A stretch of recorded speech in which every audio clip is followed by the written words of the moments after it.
لله نحمده ونستعينه ونؤمن به ونتوكل عليه ونعوذ بالله من شرور أنفسنا ومن سيئات أعمالنا من يهده الله فلا مضل له ومن يضلل فلا هادي له ونشهد أن لا إله إلا الله وحده لا شريك له ونشهد أن سيدنا محمدا صلى الله عليه وسلم عبده ورسوله أرسله إلى كافة الخلق ليظهره على الدين كله ولو كره المشركون اللهم صل وسلم وبارك على رسولك سيدنا محمد وعلى آله وأصحابه أجمعين. أعوذ بالله من الشيطان الرجيم.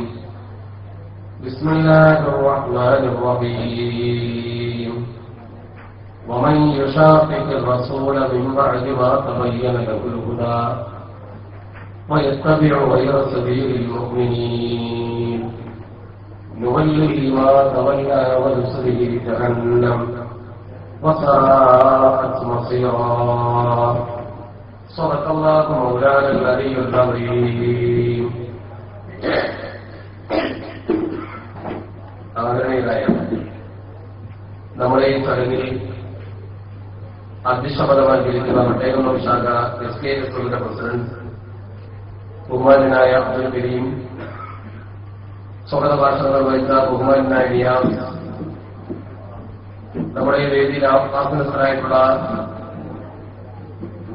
പ്രഭാഷണം നിർവഹിച്ച ബഹുമാനായ അബൂബക്കർ ഫൈസി, ഹസൻ ഫൈസി, മുഹമ്മദ് ആലിമി, സി ഷറഫുദ്ദീൻ തങ്ങൾ, എന്റെ ബഹുമാന്യ സുഹൃത്തും സുന്നിയുടെ സ്ഥലത്തിന്റെ സുൽത്താൻ നായകനായ മജീദ് സാഹിബ്, ഹസീന മൗലവി, അൻവർ ഷരീഫ് ബാബി, ഹുസൈനാജി തുടങ്ങി നമ്മുടെ ഈ സദസ്സിലും അതുപോലെ തന്നെ വേദിയിലുമൊക്കെ അണിനിരന്നിട്ടുള്ള പ്രിയപ്പെട്ട പ്രാസ്ഥാനിക നേതാക്കൾ, പണ്ഡിതന്മാർ, ഈ മഹത്തായ ചടങ്ങിൽ സംബന്ധിച്ചുകൊണ്ടിരിക്കുന്ന പ്രിയപ്പെട്ട SKSന്റെയും SYSന്റെയും കർമ്മോത്സവരായ പ്രവർത്തകർ, വിശിഷ്യ സഹോദരിമാർ, അർഹമുറാഹിമായ റബ്ബ് സുബ്ഹാനഹു വ തആല നമ്മളെ ഒരുമിച്ചുകൂടൽ അവർ പൊരുത്തപ്പെടുക അമലായി നമ്മിൽ നിന്ന് കബൂലാക്കുമാറാവട്ടെ. അല്ലാഹുവിലേക്ക് സംഘടിപ്പിച്ചവർക്കും ഇവിടെ ഒത്തുകൂടിയവർക്കും നീ ഖൈർ നൽകണേ തമ്പുരാൻ. മരണമടഞ്ഞു പോയ ഞങ്ങളുടെ മാതാപിതാക്കൾ, ബന്ധുമിത്രാദികൾ, ഞങ്ങളുടെ പ്രിയപ്പെട്ട ഗുരുനാഥന്മാർ, പ്രിയപ്പെട്ട പ്രാസ്ഥാനിക പ്രവർത്തനങ്ങൾ, മുഴുവൻ പ്രവർത്തകർ, മുഴുവൻ ആളുകൾക്കും അല്ലാഹുവേ നീ മഗ്ഫിറത്ത് നൽകണേ തമ്പുരാൻ. ജീവിച്ചിരിക്കുന്ന ഞങ്ങൾക്ക് ചെയ്യുന്ന പ്രവർത്തനങ്ങൾ കബൂലാക്കുകയും മരണം ഹൈറാക്കി തരികയും ചെയ്യണേ തമ്പുരാൻ. പ്രത്യേകിച്ച് ഈ പ്രദേശത്ത് സമസ്ത കേരള സുന്നി വിദ്യാർത്ഥി ഫെഡറേഷന്റെ മനോഹരമായ ഓഫീസ് ഉദ്ഘാടനം ചെയ്യാൻ ആവശ്യമായ സാഹചര്യങ്ങളൊക്കെ ഒരുക്കുകയും അതിനുവേണ്ട സൗകര്യങ്ങളൊക്കെ സാമ്പത്തികമായും ശാരീരികമായും നിർവഹിക്കുകയും ചെയ്ത എല്ലാ നല്ലവരായ ദീനീ സ്നേഹികൾക്കും അല്ലാഹു സുബ്ഹാനഹു വ തആല രണ്ട് വീട്ടിലും മതിയായ പ്രതിഫലം നൽകുമാറാവട്ടെ. നമ്മളെ സംബന്ധിച്ചിടത്തോളം വളരെ സന്തോഷദായകമായ ഒരു നിമിഷത്തിലാണ് ഞാൻ നിങ്ങളെ അഭിസംബോധന ചെയ്യുന്നത്. കാരണം സമസ്ത കേരള ജംഇയ്യത്തുൽ ഉലമ എന്ന നമ്മുടെ ആദർശ പ്രസ്ഥാനത്തിന്റെ ഒരു ചെറിയ ഘടകമായ സമസ്ത കേരള സുന്നി വിദ്യാർത്ഥി ഫെഡറേഷന്റെ ഓഫീസ് നിങ്ങളുടെ പ്രവർത്തനങ്ങൾക്ക് ഒരു ചാലക ശക്തിയായി നമ്മുടെ മേഖലയിൽ പ്രാരംഭം കുറിച്ചിരിക്കുകയാണ്. ഈ പ്രദേശത്ത് അഹ്ലുസ് സുന്നത്തി വൽ ജമാഅത്തിന്റെ പ്രവർത്തനത്തിന് ശക്തി പകരുകയും അഹ്ലുസ് സുന്നത്തി വൽ ജമാഅത്തിന്റെ പ്രബോധന പ്രവർത്തന രീതിയിൽ നിങ്ങൾക്കൊരു കേന്ദ്രബിന്ദുവായി പ്രവർത്തിക്കുകയും ചെയ്യുന്ന ഓഫീസാണ് നമ്മൾ ഉദ്ഘാടനം ചെയ്തിരിക്കുന്നത്. എന്താണ് ഇങ്ങനെ ഒരു ഓഫീസിന്റെ പ്രവർത്തനത്തിലും അതുപോലെ തന്നെ ഇത്തരത്തിലുള്ള ഒരു സംവിധാനത്തിലും നമ്മൾ കാണുന്ന ഗുണകരമായ വശം? അതാണ് എന്റെ മുമ്പിൽ നിൽക്കുന്ന പ്രിയപ്പെട്ട ഉമ്മമാരും ഉപ്പമാരും പ്രത്യേകം ചിന്തിക്കേണ്ടത്. അല്ലാഹുവിന്റെ വിശുദ്ധ ഖുർആനിൽ പടച്ച തമ്പുരാൻ നമ്മളെ നേരിട്ട് ഉത്ബോധിപ്പിച്ച ഒരു വാചകമാണ്. അല്ലാഹു റബ്ബുൽ ഇസ്സത്ത് പറയുന്നു, യാ അയ്യുഹല്ലദീന ആമനു തഖുല്ലാഹ വഖൂനൂ മഅസ്സാദിഖീൻ. യാ അയ്യുഹല്ലദീന ആമനൂ, സത്യവിശ്വാസികളെ, തഖുല്ലാഹ്, നിങ്ങൾ അല്ലാഹുവിനെ ഭയപ്പെട്ടുകൊണ്ട് ജീവിക്കണം. വഖൂനൂ മഅസ്സാദിഖീൻ, നിങ്ങൾ സത്യവാന്മാരുടെ കൂടെയാകണം. അല്ലാഹു സുബ്ഹാനഹു വ തആല പരിശുദ്ധ ഖുർആനിലൂടെ നമുക്ക് ഇത്തഖുല്ലാഹ്, നിങ്ങൾ പടച്ചറപ്പിനെ ഭയപ്പെടണം എന്ന ഒറ്റ വാക്ക് പറഞ്ഞാൽ മതി. നമ്മൾ ആ വാക്കനുസരിച്ച് ജീവിക്കേണ്ടവല്ല. അള്ളാഹുവിനെ ഭയപ്പെട്ടുകൊണ്ട് ജീവിക്കണമെന്ന് പറഞ്ഞാൽ പിന്നെ അതിന് അപ്പുറം വേണോ? പക്ഷെ റബ്ബ് സുബ്ഹാനഹു വ തആല നമ്മളോട് പറഞ്ഞത് ഇത്തഖുല്ലാ എന്ന് മാത്രമല്ല, ഞാൻ തഖ്വയുള്ളവനാണ്, ഞാൻ പടച്ചവനെ പേടിച്ച് ജീവിക്കുന്നവനാണ്, ഞാൻ നിസ്കരിക്കുന്നവനാണ്, ഞാൻ മുസ്ലിമാണെന്ന് പറഞ്ഞാൽ പോലെ പിന്നെയോ പൂർണ്ണമായ സ്വാതന്ത്ര്യം സത്യവാന്മാരുടെ കൂടെ നിങ്ങൾ ആയിത്തീരണം. എന്തിനാണ് നിങ്ങൾ സത്യവാന്മാരുടെ കൂടെ ആയിത്തീരുന്നത്? ഒറ്റയാൾ പട്ടാളമായി നിസ്കരിച്ച് നോമ്പ് നോട്ട് സക്കാത്ത് കൊടുത്ത് മുസ്ലിമായി സ്വർഗത്തിലേക്ക് പോകാൻ നമ്മൾ ഓരോരുത്തരും നമ്മുടെ വീട്ടിൽ ഒതുങ്ങി ഇരുന്നു കൊണ്ട് നിസ്കരിച്ച് നോമ്പ് നോട്ട് ഇസ്ലാമിക കർമ്മങ്ങൾ നിർവഹിച്ചാൽ മതി. അതിന് പള്ളി വേണ്ട, അതിന് നമുക്ക് പൊതുവായ വേദി വേണ്ട. എനിക്ക് സ്വർഗത്തിലേക്ക് പോകാൻ ഞാൻ ഒരു ഒഴിഞ്ഞ മുറിയിൽ അല്ലെങ്കിൽ ഒഴിഞ്ഞ എന്റെ വീട്ടിൽ പടച്ചറപ്പിനെ ആരാധിച്ച് ചടഞ്ഞിരുന്നാൽ ആ കാര്യം നടക്കും ഉറപ്പാണ്. പക്ഷെ അള്ളാഹു ഉദ്ദേശിച്ചത് അങ്ങനെയല്ല.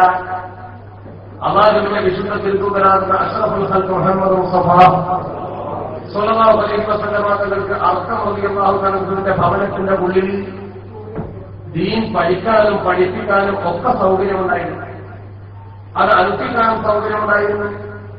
പക്ഷെ അള്ളാഹു പറഞ്ഞു, അതാ 4 ചുവരുകൾക്കുള്ളിൽ ഒതുക്കി തീർക്കേണ്ടതല്ല, ഇത് ജനങ്ങളോട് വിളിച്ചു പറയേണ്ട മതദർശനമാണ്. ആരെയും വേദനിപ്പിക്കാതെ ഒരാൾക്കും പ്രയാസമുണ്ടാക്കാത്ത ജനങ്ങൾക്ക് പ്രബോധനം ചെയ്യേണ്ട ദീനായിരുന്നു. ദീൻ ജനങ്ങൾ മനസ്സിലാക്കണമെങ്കിൽ കുറെ പ്രസംഗം കൊണ്ട് ഫലമില്ല, കുറെ പുസ്തകങ്ങൾ കൊണ്ട് മാത്രമായില്ല.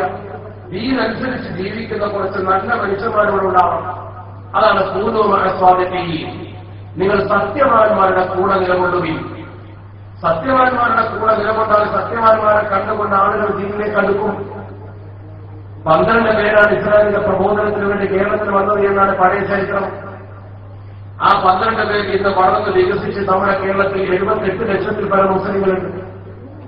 12 നിന്ന് 78 ലക്ഷത്തിലേക്കുള്ള ഈ വളർച്ചയ്ക്കിടയിൽ എവിടെയും ചോരപ്പാടുകളോ കലാപങ്ങളോ ഒന്നും നമ്മൾ കണ്ടിട്ടില്ല, കേട്ടിട്ടില്ല.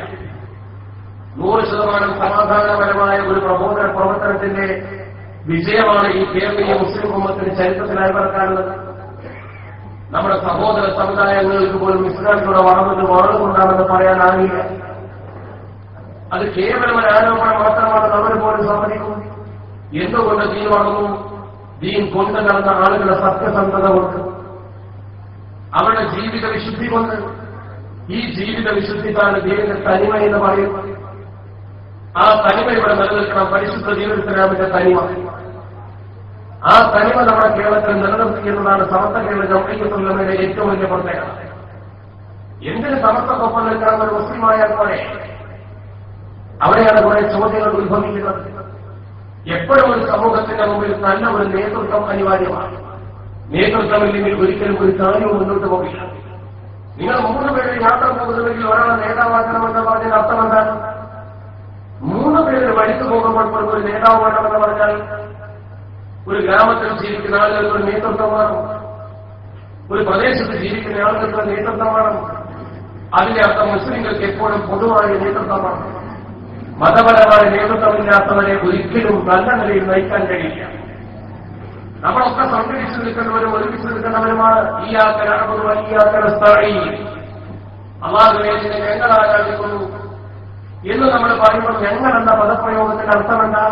എന്റെ ഞാനെന്ന് പറയാമത് ഒറ്റയ്ക്ക് നിസ്കരിക്കുമ്പോൾ പോലും ഇയാൾക്ക് ആടുന്നു പറഞ്ഞുകൂടാ, എന്നെ ഞാൻ ആരാധിക്കുന്നു പറഞ്ഞുകൂടാ. നിസ്കാരമാണ് മനുഷ്യൻ പടച്ചറപ്പിൽ ചെയ്യുന്ന ഏറ്റവും വലിയ ഇബാദത്ത്. അഫ്ളൽ ഇബാദത്ത് നിസ്കാരമാണെങ്കിൽ ആ നിസ്കാരത്തിലെ പ്രധാന ഫാത്തിഹയാണ്. ഏത് നിസ്കാരത്തിന് ഫാത്തിഹ ഉണ്ട്. ഫാത്തിഹയില്ലെങ്കിൽ നിസ്കാരമല്ല. സുജൂദും റുകൂഉം ഇല്ലെങ്കിൽ നിസ്കാരമാകും. സുജൂദ് ചെയ്തില്ലെങ്കിലും റുകൂഉ ചെയ്തില്ലെങ്കിലും നിസ്കാരമുണ്ട്. അതാണ് മയ്യിത്ത് നമസ്കാരം. പക്ഷെ ഫാത്തിഹയില്ലെങ്കിൽ പറ്റില്ല. ഈ ഫാത്തിഹ എന്ന് പറയുന്ന ആ അള്ളാഹുവിന്റെ പരിശുദ്ധ ഖുർആന്റെ പ്രധാനപ്പെട്ട അധ്യായത്തിൽ നമ്മൾ ഓതുന്നത് അള്ളാഹുവേ നിന്നെ ഞങ്ങൾ ആരാധിക്കുന്നു എന്നാണ്. ഞാനെന്നല്ല, ഞാനെന്ന പ്രയോഗമില്ല. നിങ്ങൾ ഒറ്റയ്ക്ക് എവിടെയെങ്കിലും ഏകാന്തതയിൽ ഒരു കഹച്ച് നിസ്കരിക്കാൻ പാതിരാക്കി എഴുന്നേറ്റാൽ പോലും അള്ളാഹുവേ നിന്നെ ഞങ്ങൾ ആരാധിക്കുന്നു. ഞാനെന്ന പ്രയോഗം നമ്മളൊന്നാണ്. ലോക മുസ്ലിങ്ങൾ ഒറ്റക്കെട്ടായി നിന്നുകൊണ്ടുള്ള പ്രഖ്യാപനമാണ്. നിസ്കാരത്തിന്റെ അന്ത്യത്തിൽ പോലും നിങ്ങൾ പറയുന്നു അസ്സലാമു അലൈനാ വഅലാ ഇബാദില്ലാഹി സ്വാലിഹീൻ. അള്ളാഹുവേ നിന്റെ രക്ഷ ഞങ്ങൾക്കുണ്ടാകേണ്ട പോരാ. അള്ളാഹു സുബ്ഹാനഹു വ തആല പറയുന്നു, അള്ളാഹുവിന്റെ പരിശുദ്ധ ഖുർആൻ പറയുന്നു, ഇയ്യാക നഅ്ബുദു വ ഇയ്യാക നസ്തഈൻ എന്ന് പറയുമ്പോൾ അത്തഹിയ്യാത്ത് നമ്മൾ പറയുന്നത് അത്തഹിയ്യാത്ത് നമ്മൾ പറയുന്നത് അസ്സലാമു അലൈനാ വ അലാ ഇബാദില്ലാഹി സ്വാലിഹീൻ, എല്ലാ നല്ലവരായ അടിമകൾക്ക് മേലും പടച്ചറപ്പിന്റെ രക്ഷയുണ്ടായിരിക്കട്ടെ. എനിക്ക് മാത്രമല്ല സകലമായ അടിമകൾക്കും എല്ലാവർക്കും വേണ്ടി ദുആ ചെയ്യുന്നു. നിസ്കാരത്തിൽ തുടക്കത്തിൽ എല്ലാവരെയും കൂട്ടിച്ചേർക്കുന്നു എന്നർത്ഥം. ഒറ്റക്കെട്ടായി നിന്നുകൊണ്ട് ഐക്യത്തോടെ മുന്നോട്ട് പോകണം. 3 പേരുണ്ടെങ്കിൽ തന്നെ ഒരു നേതാവ് വേണമെന്ന് പറഞ്ഞാൽ ഒന്നിച്ചു നിൽക്കുമ്പോൾ നേതൃത്വം വേണ്ടേ? ഒന്നിച്ചു നിൽക്കുമ്പോൾ നേതൃത്വം വേണം. മുസ്ലിം ഉമ്മത്തിന്റെ നായകനാണ്. ലോകത്തെ പ്രവാചകന്മാർക്ക് പോലും നായകനുണ്ട്. ലോകത്തെ പ്രവാചകന്മാരുടെ നായകനാണ് അഷ്റഫുൽ ഖൽഖ് മുഹമ്മദ് മുസ്തഫ സ്വല്ലല്ലാഹു അലൈഹി വസല്ലം. മാത്രമല്ല ഉലിയാവിന് തലവനുണ്ട്. ഔസുൽ അഅ്ലമിനെ നമുക്കതിന്റെ തലപ്പത്ത് കാണണം. അള്ളാഹുവിന്റെ പരിശുദ്ധത്തിൽ നമ്മളെ പഠിപ്പിക്കുന്ന ഓരോന്നിനും നേതൃത്വമുണ്ട്. നമുക്ക് വേണം കൃത്യമായ നേതൃത്വം. അത് ഇങ്ങനെയുള്ള നേതൃത്വമാണ്. അള്ളാഹുവിന്റെ ദീനിനെ കുറിച്ച് വ്യക്തമായ പാണ്ഡിത്യമുള്ളവർ. എന്നാൽ നമുക്കിവിടെ ലഭ്യമായ ദീനിന്റെ പ്രത്യേകത, നമുക്കെവിടുന്നാണ് ദീന് കിട്ടിയത്? കേരളത്തിലേക്ക് പരിശുദ്ധ ദീൻ വന്നത് മാലിക് ബിൻ ദീനാർ റളിയല്ലാഹു അൻഹു സംഘവും കൊണ്ടുവന്നതാണ്.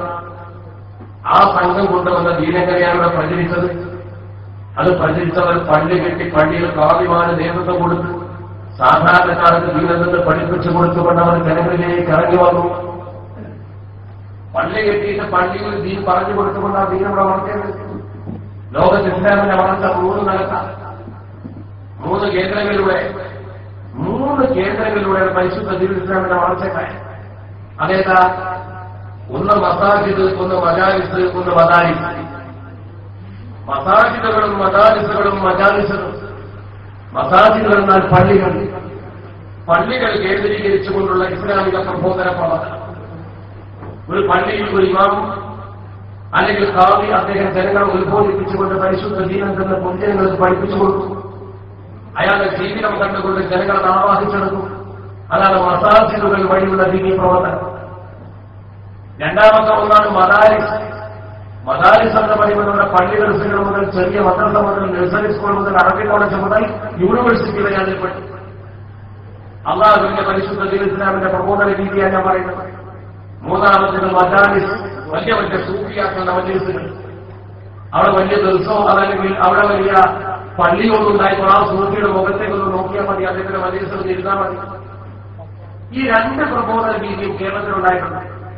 ഈ 2 പ്രബോധന രീതിയും ഒന്നാമത് പറഞ്ഞ മസാജിദുകൾ കേന്ദ്രീകരിച്ചുള്ള പ്രബോധന പ്രവർത്തനമാണ് മാലിക് ബിൻ ദീനാർ റളിയല്ലാഹു അൻഹു സംഘവും ഇവിടെ നടത്തിയത്. അവർ പള്ളി കെട്ടി പള്ളിയിൽ ഒരു ഉസ്താദിനെ നിയമിച്ചു, ഖാദിയെ.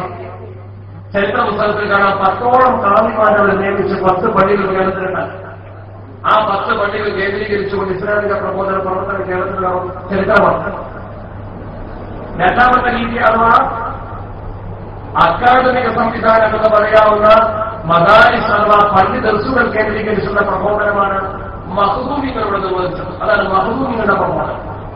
മഖ്ദൂമികളുടെ പ്രബോധനത്തിന് ഏറ്റവും വലിയ പ്രത്യേകത ദർസുകൾ കിതാബ് മാലിക് ബിൻ ദീനാർ സംഘവും വന്നപ്പോ റളിയല്ലാഹു അൻഹു അവർ കിതാബ് വെച്ച് ജനങ്ങൾക്ക് മഹല്ലിൽ പോയി പഠിപ്പിച്ചിട്ടുണ്ടെങ്കിൽ മുടക്കി അവർ ദീനിൽ കൊണ്ടുനടന്നു. അവർക്ക് ജനം അംഗീകാരം കൊടുത്തു. അവർ ജനങ്ങൾക്ക് പറഞ്ഞു കൊടുത്തു. പൊതുജനങ്ങളുടെ പ്രബോധനം ജനകീയ പ്രബോധനം.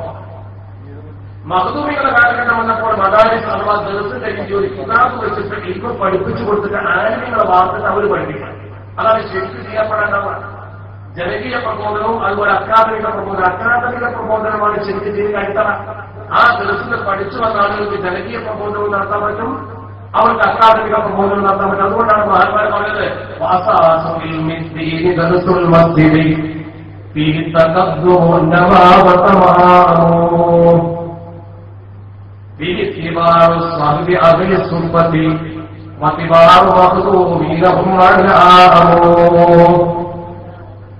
മഹാന്മാരല്ലേ പറഞ്ഞത്?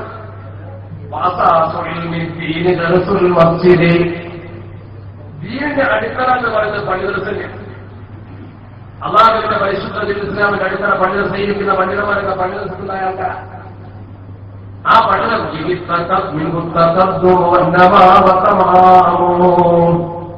അവിടെയാണ് തത്വത്വം. അതുകൊണ്ട് പുരോഗതി നേടുന്നത്. വന്നമാ വളർച്ചയും തമാം പരിപൂർണതയും. ഈ പണ്ഡിതത്വ സംവിധാനം കൊണ്ടാണ് കേരളത്തിലെ മുസ്ലിങ്ങൾക്ക് ഇന്ന് കാണുന്ന ഈ ഐക്യവും ഒരുമയും പ്രബുദ്ധതയും ലഭ്യമായത്. ഞാൻ ചോദിക്കട്ടെ, ഈ ഇരിക്കുന്ന ആളുകളെപ്പോലെ ദീൻ പഠിച്ചാൽ ഇന്ത്യയിൽ എവിടെയാണ്?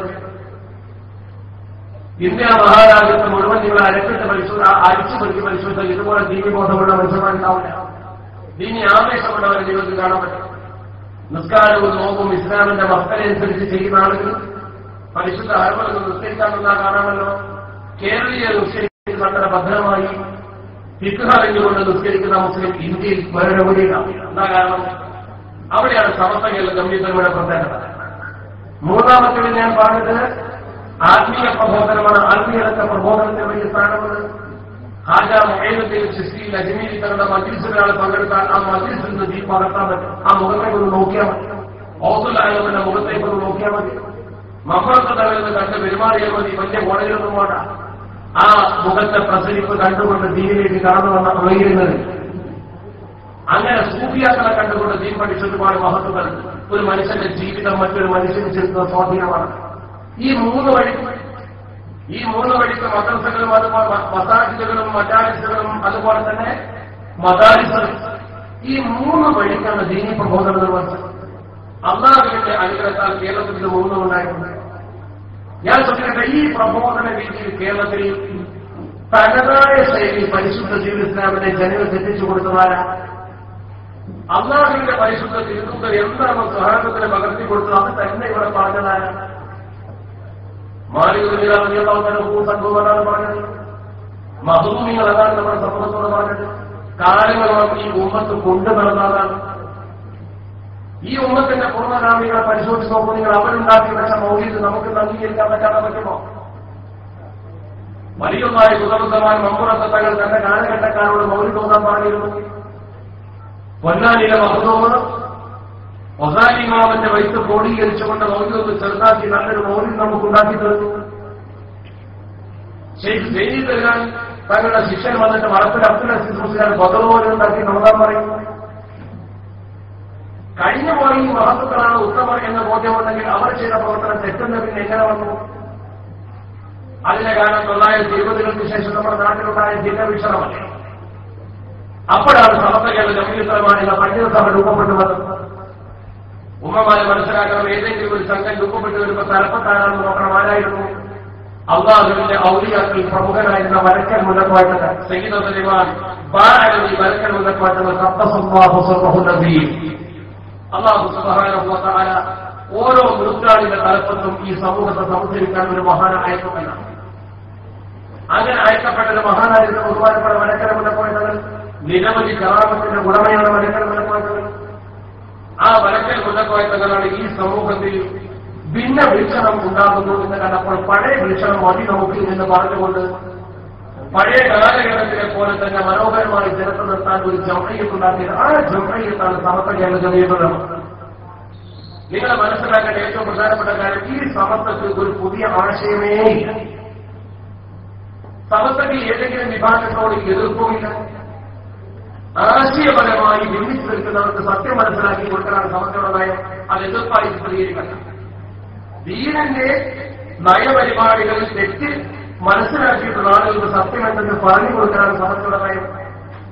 ആ നയം ഇന്ന് വരെ സമസ്ത നിർവഹിക്കുന്നു. 90 വർഷത്തെ സമസ്തയുടെ പാരമ്പര്യം പരിശോധിച്ച ആളുകളെ ഏതെങ്കിലും സംഘടനകളെ നശിപ്പിക്കാനോ അതുവഴി സ്ഥാനം നേടാനോ സ്ഥാനമാനങ്ങൾ വെച്ചുകൊണ്ട് എന്തെങ്കിലും നേടിയെടുക്കാനോ ഭൗതിക നേട്ടങ്ങളോ അല്ല സമസ്ത ഉണ്ടാക്കിയത്. സമസ്ത കേരള ജമീയത്തുലമയുടെ ലക്ഷ്യം തന്നെ ജനങ്ങൾക്ക് ശരിയായ ദീൻ എത്തിച്ചുകൊണ്ടാണ്. ഈ ഭൂമി കെട്ടുന്ന ഒരു മനുഷ്യൻ പിരിഞ്ഞു പോകുമ്പോൾ അവന്റെ റൂഹ് പിരിയുന്ന സന്ദർഭത്തിൽ അവൻ നേരായ സ്വർഗത്തിൽ പോകുന്ന തരത്തിലുള്ള ഒരു സിറാത്ത് മുസ്തഖീമിലൂടെ മരണപ്പെട്ടു പോകണം. അല്ലാഹു അതിന് നമുക്ക് തൗഫീഖ് നൽകുമാറാവട്ടെ. നമ്മൾ കുറെ നന്മ ചെയ്തു എന്ന് കരുതി സ്വർഗത്ത് പോകില്ല. നന്മ കുറെ ചെയ്തു എന്ന് കരുതി സ്വർഗത്ത് പോകില്ല. അങ്ങനെ തെറ്റിദ്ധരിക്കണ്ട. ആരായാലും എത്രയോ അമുസ്ലിങ്ങൾ എത്ര നല്ല പ്രവർത്തനം നടത്തുന്നു. ഇവിടെ പരോപകാര പ്രവർത്തനം നടത്തുന്ന എത്ര മനുഷ്യന്മാരുടെ അവർക്കൊക്കെ പഠിച്ചത് പ്രതിഫലം കൊടുക്കുമെന്നേ പറഞ്ഞുള്ളൂ. സ്വർഗത്തിൽ കടത്തുന്നു പറഞ്ഞില്ല. നന്മ ചെയ്തവന് പ്രതിഫലം കൊടുക്കും. അതിന്റെ ജസാദ് പഠിച്ചവർക്ക് ചിലപ്പോൾ ഭൂമിയിൽ നിന്ന് കൊടുക്കും. അമുസ്ലിങ്ങൾക്കൊക്കെ പഠിച്ചവർക്ക് ഭൂമിയിൽ നിന്ന് കൊടുക്കും. നിങ്ങൾ നന്മ ചെയ്താൽ പരലോകത്ത് പ്രതിഫലം. സ്വർഗത്തിൽ പ്രവേശിക്കണമെങ്കിൽ എന്ത് വേണം? ആ മനുഷ്യൻ മുഅ്മിനായി മരിക്കണം. അതുകൊണ്ടാണ് അല്ലാഹുവിന്റെ പരിശുദ്ധ ഖുർആൻ ആവർത്തിച്ച് പറഞ്ഞപ്പോഴൊക്കെ യാ അയ്യുഹല്ലദീന ആമനൂ വഅമിലു സ്വാലിഹാത്ത് പറയണ്ട. യാ അയ്യുഹല്ലദീന ആമനൂ വിശ്വസിച്ചവരെ വഅമിലു സ്വാലിഹാത്ത് എന്നിട്ട് സൽക്കർമ്മം ചെയ്തവരെ വിശ്വസിച്ചിട്ട് സൽക്കർമ്മം ചെയ്യണം. വിശ്വാസം ഏത് വിശ്വാസം? യഥാർത്ഥ വിശ്വാസം. ഈ യഥാർത്ഥ വിശ്വാസം എന്ന് പറയുമ്പോൾ നമ്മൾ പടച്ചറപ്പിനെ പേടിച്ചുകൊണ്ട് ജീവിച്ചാൽ മാത്രം പോരാ. ഒരാൾക്ക് നല്ല പടച്ചവനെ പേടിക്കും, അത് അള്ളാഹുവിനെ നല്ലോണം പേടിക്കുന്നതാണ്. അള്ളാഹു പറയുന്ന കൽപ്പ് തുടിക്കും, ശരിയാണ്. പക്ഷെ ആ മനുഷ്യൻ അള്ളാഹുവിന്റെ പരിശുദ്ധ പ്രവാചകനെ തീരെ അംഗീകരിക്കുന്നില്ല. അല്ലെങ്കിൽ അവൻ ഒന്നാം ശരീരത്തിന്റെ മുമ്പ് ചെന്ന് വലിയ ബഹളം നടത്തുന്ന റസൂലുള്ളാഹിയുടെ കിടക്കയിൽ എന്താ പ്രശ്നം? അവനതൊന്നും വിഷയമല്ല, ബഹളം വെച്ചു. അള്ളാഹുവിന്റെ ഖുർആൻ അമലാണ് കൂടി അള്ളാഹുവിന് വേണ്ടി ചെയ്ത അമലങ്ങളെ റസൂലുള്ളാഹിന്റെ റൗലിന്റെ സമീപത്ത് ശബ്ദം വെച്ചാൽ പൊളിയുന്നത്. സ്വഹാബത്തിലൂടെ പറഞ്ഞത് റസൂലുള്ളാഹിന്റെ മുമ്പ് ഒക്കെ സംസാരിച്ചാൽ അള്ളാഹു ചെയ്ത അമല് പൊളിയും. ആരാ പറഞ്ഞത്? അള്ളാഹു തന്നെ. എനിക്ക് വേണ്ടി നിങ്ങൾ ചെയ്ത അമല് എന്റെ റസൂലിന്റെ മുമ്പിൽ ഓട്ടം സംസാരിച്ചാൽ പൊളിഞ്ഞു പോയി. അപ്പൊ ആരും അള്ളാഹുവിനെ ഭയപ്പെട്ടത് കൊണ്ട് മാത്രം മുസ്ലിം ആവില്ല.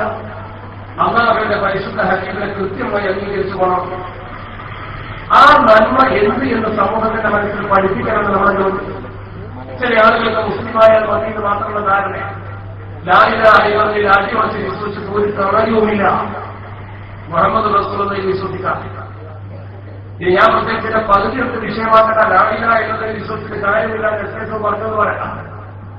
ലാ ഇലാഹ ഇല്ലല്ലാഹ് വിശ്വസിച്ചുകൊണ്ട് മാത്രമല്ല മുഹമ്മദ് റസൂലുള്ളാഹി വിശ്വസിക്കണം. രണ്ടു വേണം, ഒരുപോലെ വേണം. ആ രീതിയിലുള്ള ഒരു വിശ്വാസം ജനങ്ങൾക്ക് പകർന്നു കൊടുക്കണം നമ്മുടെ കടമ. അള്ളാഹുവിന്റെ പരിശുദ്ധ ഹബീബിന്റെ കാലത്ത് മൗലിദ് അള്ളാഹുവിന്റെ പരിശുദ്ധ ഹബീബ് പ്രോത്സാഹിപ്പിച്ചു. റസൂലുള്ളാഹി സ്വല്ലല്ലാഹു അലൈഹി വസല്ലം തങ്ങളുടെ കാലത്ത് ഖബർ സിയാറത്ത് നടന്നു. അള്ളാഹുവിന്റെ തിരുദൂതർ വരെ നേരിട്ട് പോയി ഉഹദ് ശുഹദാക്കളെ സന്ദർശിച്ചു. ആയിഷ ബീവി റളിയല്ലാഹു അൻഹ പിന്നിൽ നിന്ന് കണ്ടു. ചരിത്രത്തിന്റെ ഹദീസിന്റെ ഇമാം ബുഖാരി തന്നെ ഉദ്ധരിച്ചു. എന്താ ഈ പറഞ്ഞതിനർത്ഥം? അള്ളാഹുവിന്റെ പരിശുദ്ധ ഖുർആൻ തന്നെ പറഞ്ഞ കാര്യങ്ങളെ നിഷേധിക്കണോ നമ്മൾ? ആ രീതിയിൽ ഇസ്ലാമിന്റെ തനിമ നിലനിർത്താൻ ശ്രമിക്കുന്നവരാ. ആ തനിമ നിലനിർത്താൻ ശ്രമിച്ചതാണ് മുല്ലക്കോയത്ത് വെച്ചത് ഏറ്റവും വലിയ കാര്യം. ആരും ദീനിൽ കൈകടത്തി പുതിയ ചിന്താഗതി ഉണ്ടാകാൻ പാടില്ല. അത് സത്യമാണ് എന്നതിന്റെ തെളിവാണ് ഈ കേരളക്കരയിൽ ഒരുപാട് പ്രസ്ഥാനങ്ങൾ കടന്നു വന്നത്, ഒരുപാട് പ്രവർത്തനങ്ങൾ ഉണ്ടായിരുന്നു. ഇന്നും 90% മാറ്റങ്ങൾ സമത്വക്കൊപ്പമാണ്. നമ്മുടെ പ്രവർത്തനത്തിന്റെ ഫലമല്ല, നമ്മുടെ പ്രവർത്തനത്തിന്റെ മേന്മയും. പിന്നെ എന്തുകൊണ്ടാണ് 90% മാറ്റങ്ങളും സമത്വക്കൊപ്പം നിൽക്കുന്നത്? സമത്വക്കൊപ്പം 90% മാറ്റത്തിൽ 10% മാറ്റങ്ങളെ എല്ലാവരും കൂടി പങ്കുവെക്കാനുണ്ട്. കേരള ആസ്ഥാനമായി പ്രവർത്തിക്കുന്ന വിദ്യാഭ്യാസ ബോർഡിന്റെ കീഴിലാണ് കേരളത്തിലെ 90% മദ്രസകൾ. അതൊരു വിടുവായത്തമല്ല. കൃത്യമായി കേരളത്തിലെ മദ്രസകളുടെ കണക്ക് മുഴുവൻ എടുക്കുന്നുള്ളതാണ്. കേരളത്തിൽ മദ്രസകളുടെ കണക്ക് പരിശോധിച്ചാൽ കേരളത്തിൽ 13,000 മദ്രസകളുണ്ടെങ്കിൽ 10,000 മദ്രസയിൽ സമത്വക്കൊപ്പമാണ്. ബാക്കിയുള്ളത് കൊണ്ട് പങ്കുവെക്കണം. ബാക്കിയുള്ളവരൊക്കെ എന്താ ഇത്തരം ഒരു അവസ്ഥ നമ്മുടെ കേരളത്തിൽ വന്നു? എന്താണ് ഇതിന്റെ താത്വിക പശ്ചാത്തലം പഠിക്കുന്നത്? അതിന്റെ താത്വിക പശ്ചാത്തലം നമ്മുടെ പണമല്ല, പ്രവർത്തനത്തിന്റെ മുഴുക്കല്ല. പിന്നെന്താ? ഈ സംഘത്തെ കൊണ്ടു നടന്ന നേതാക്കളുടെ ജീവിത വിശുദ്ധിയും നമ്മൾ ഉയർത്തിപ്പിടിച്ച ആദർശത്തിന്റെ വിശുദ്ധിയും. ഈ രണ്ട് വിശുദ്ധികളാണ് ഇതിന്റെ നമ്മുടെ കയ്യിലുള്ള ആദർശം വിശുദ്ധമാണ്.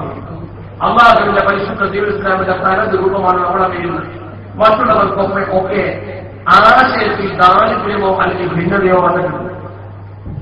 ഞാൻ ചോദിക്കട്ടെ, സമസ്ത കേരള ജോലിയിലുള്ള തുടക്കത്തിൽ പറഞ്ഞ കാര്യം ഇപ്പോഴും പറഞ്ഞത് എന്തെങ്കിലും ഒരു മാറ്റം സമസ്തത്തിൽ നിങ്ങൾ കണ്ടോ? ദീനിന്റെ വിഷയത്തിൽ സമസ്ത കേരള ജോലിയിലുള്ളവർക്ക് എന്തെങ്കിലും ഒരു മാറ്റം കണ്ടോ നിങ്ങൾ? നേരെ മറിച്ച് കേരളത്തിൽ ദീനി വിഷയത്തിൽ കേന്ദ്രം മാറി, ജമാഅത്തെ ഇസ്ലാമി മാറിയില്ല. ആരാ കേരളത്തിൽ മാറാത്തത്? സമസ്ത കേരള ജമീയത്തിനുവേണ്ട ആ ആദർശത്തിന് എന്തെങ്കിലും ഒരു മാറ്റം ഉണ്ടായോ? എന്താണോ സമസ്ത 925 പറഞ്ഞത് അത് ഇന്ന് 2015 പറയും. ഒരു മാറ്റമില്ലാതെ പോകുന്നു സമസ്തയുടെ നയം. എന്താ കാരണം? സമസ്തയുടെ നയം സമസ്ത സ്വന്തം ഉണ്ടാക്കിയതല്ല. അത് സലഫ് സാലിഹ്യങ്ങൾ നിർണയിച്ചു വെച്ച പാഠ സമസ്ത പറയുന്നു മാത്രമേ. സമസ്തയുടെ സ്വന്തമായി ദീനിന്റെ കാര്യത്തിൽ തീരുമാനമില്ല. ശറഅ് എന്ന് പറയുന്നു അല്ലാഹുവിന്റെ പരിശുദ്ധ ഖുർആൻ തിരുസുന്നത്തും എന്ന് പറയുന്നു.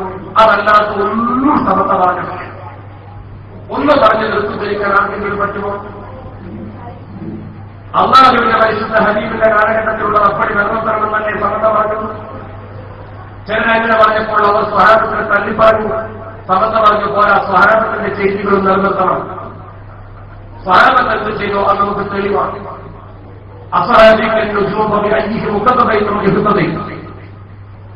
സ്വഹാബത്ത് നക്ഷത്രത്തുകയാണ് അവരെ നിങ്ങൾ പിന്തുടർന്ന നിർമ്മാണത്തിനായി അവ സ്വഹാബത്ത് എന്ത് ചെയ്താൽ നമുക്ക് തെളിവാണ്. ഉമർ ഫാറൂഖ് തങ്ങൾ ചെയ്താൽ നമുക്ക് തെളിവാണ്. സിദ്ദീഖ് തങ്ങൾ ചെയ്താൽ തെളിവാണ്. അവർ ഖുർആൻ ക്രോഡീകരിച്ചു. നമ്മുടെ ഖുർആൻ ഇപ്പോഴും പോകുന്നു. അവരെ കാലത്ത് ക്രോഡീകരിച്ച് അവർ എഴുതിയുണ്ടാക്കിയ മുസ്തഫിനും റസൂലിന്റെ കാലത്ത് അങ്ങനത്തെ മുസ്തഫില്ല. അല്ലാഹുവിന്റെ റസൂലിന്റെ കാലത്ത് നമ്മൾ നോക്കുന്ന മുസ്തഫില്ല. എല്ലാ വിഭാഗങ്ങളും ഈ മുസ്തഫിന്റെ കാരണം അത് സ്വഹാബത്ത് ക്രോഡീകരിച്ചത് അംഗീകരിച്ചേ പറ്റും.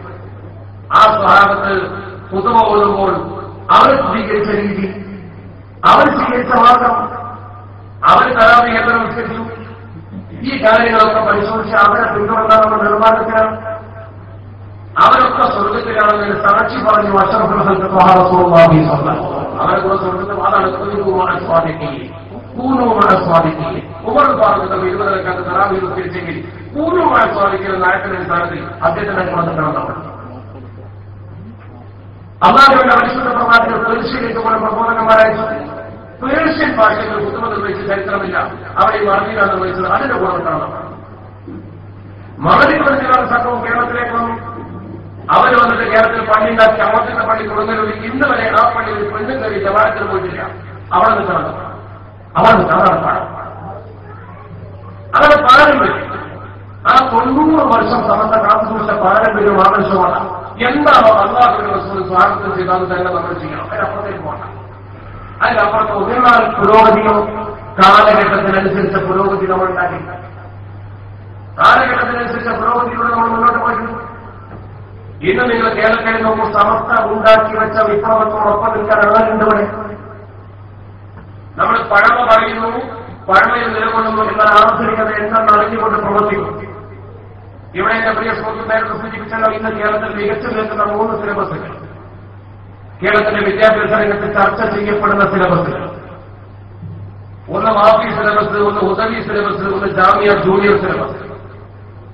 ഈ 3 സിലബസുകൾ ഇന്ന് കേരളത്തിൽ ചർച്ച ചെയ്യപ്പെടുന്ന സുപ്രധാന സംഭവങ്ങളാണ്.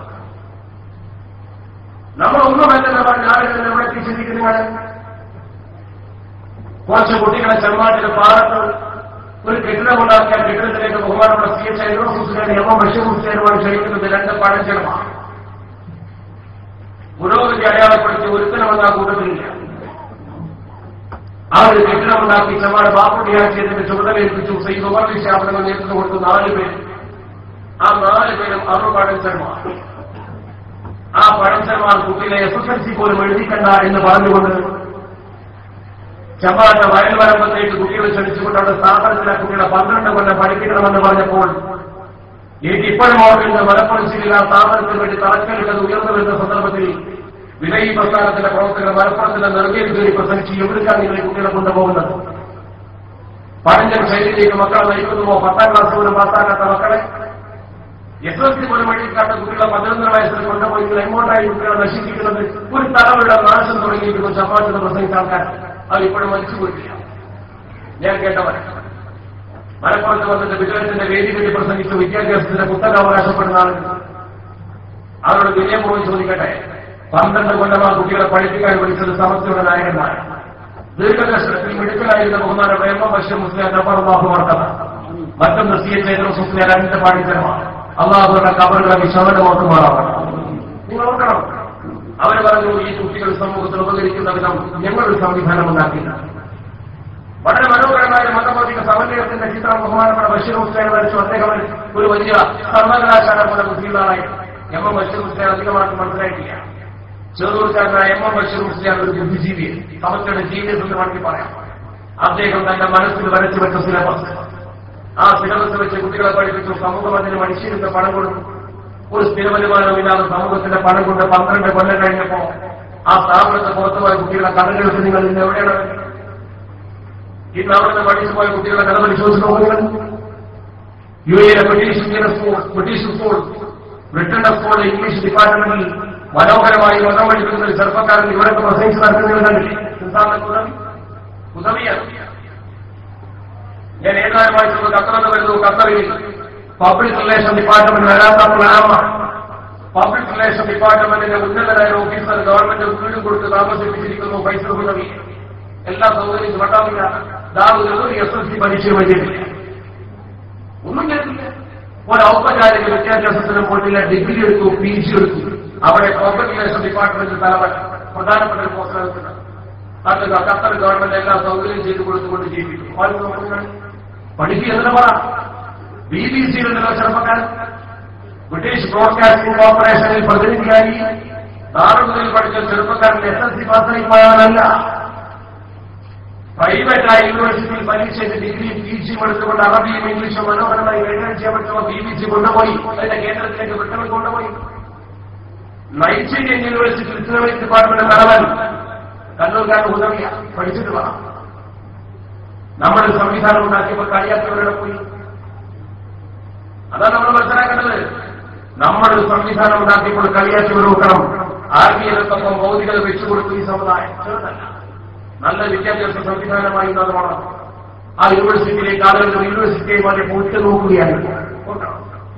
അവിടുത്തെ പഠിച്ചുപോയ കുട്ടികൾ അൽ ജസീറ ചാനൽ, ലോകത്തെ ശ്രദ്ധേയമായ ചാനൽ, പ്രത്യേകിച്ച് ഇറാഖിൽ നടന്നപ്പോ ആ ചാനലിന്റെ കോർഡിനേറ്റർമാരാണ്.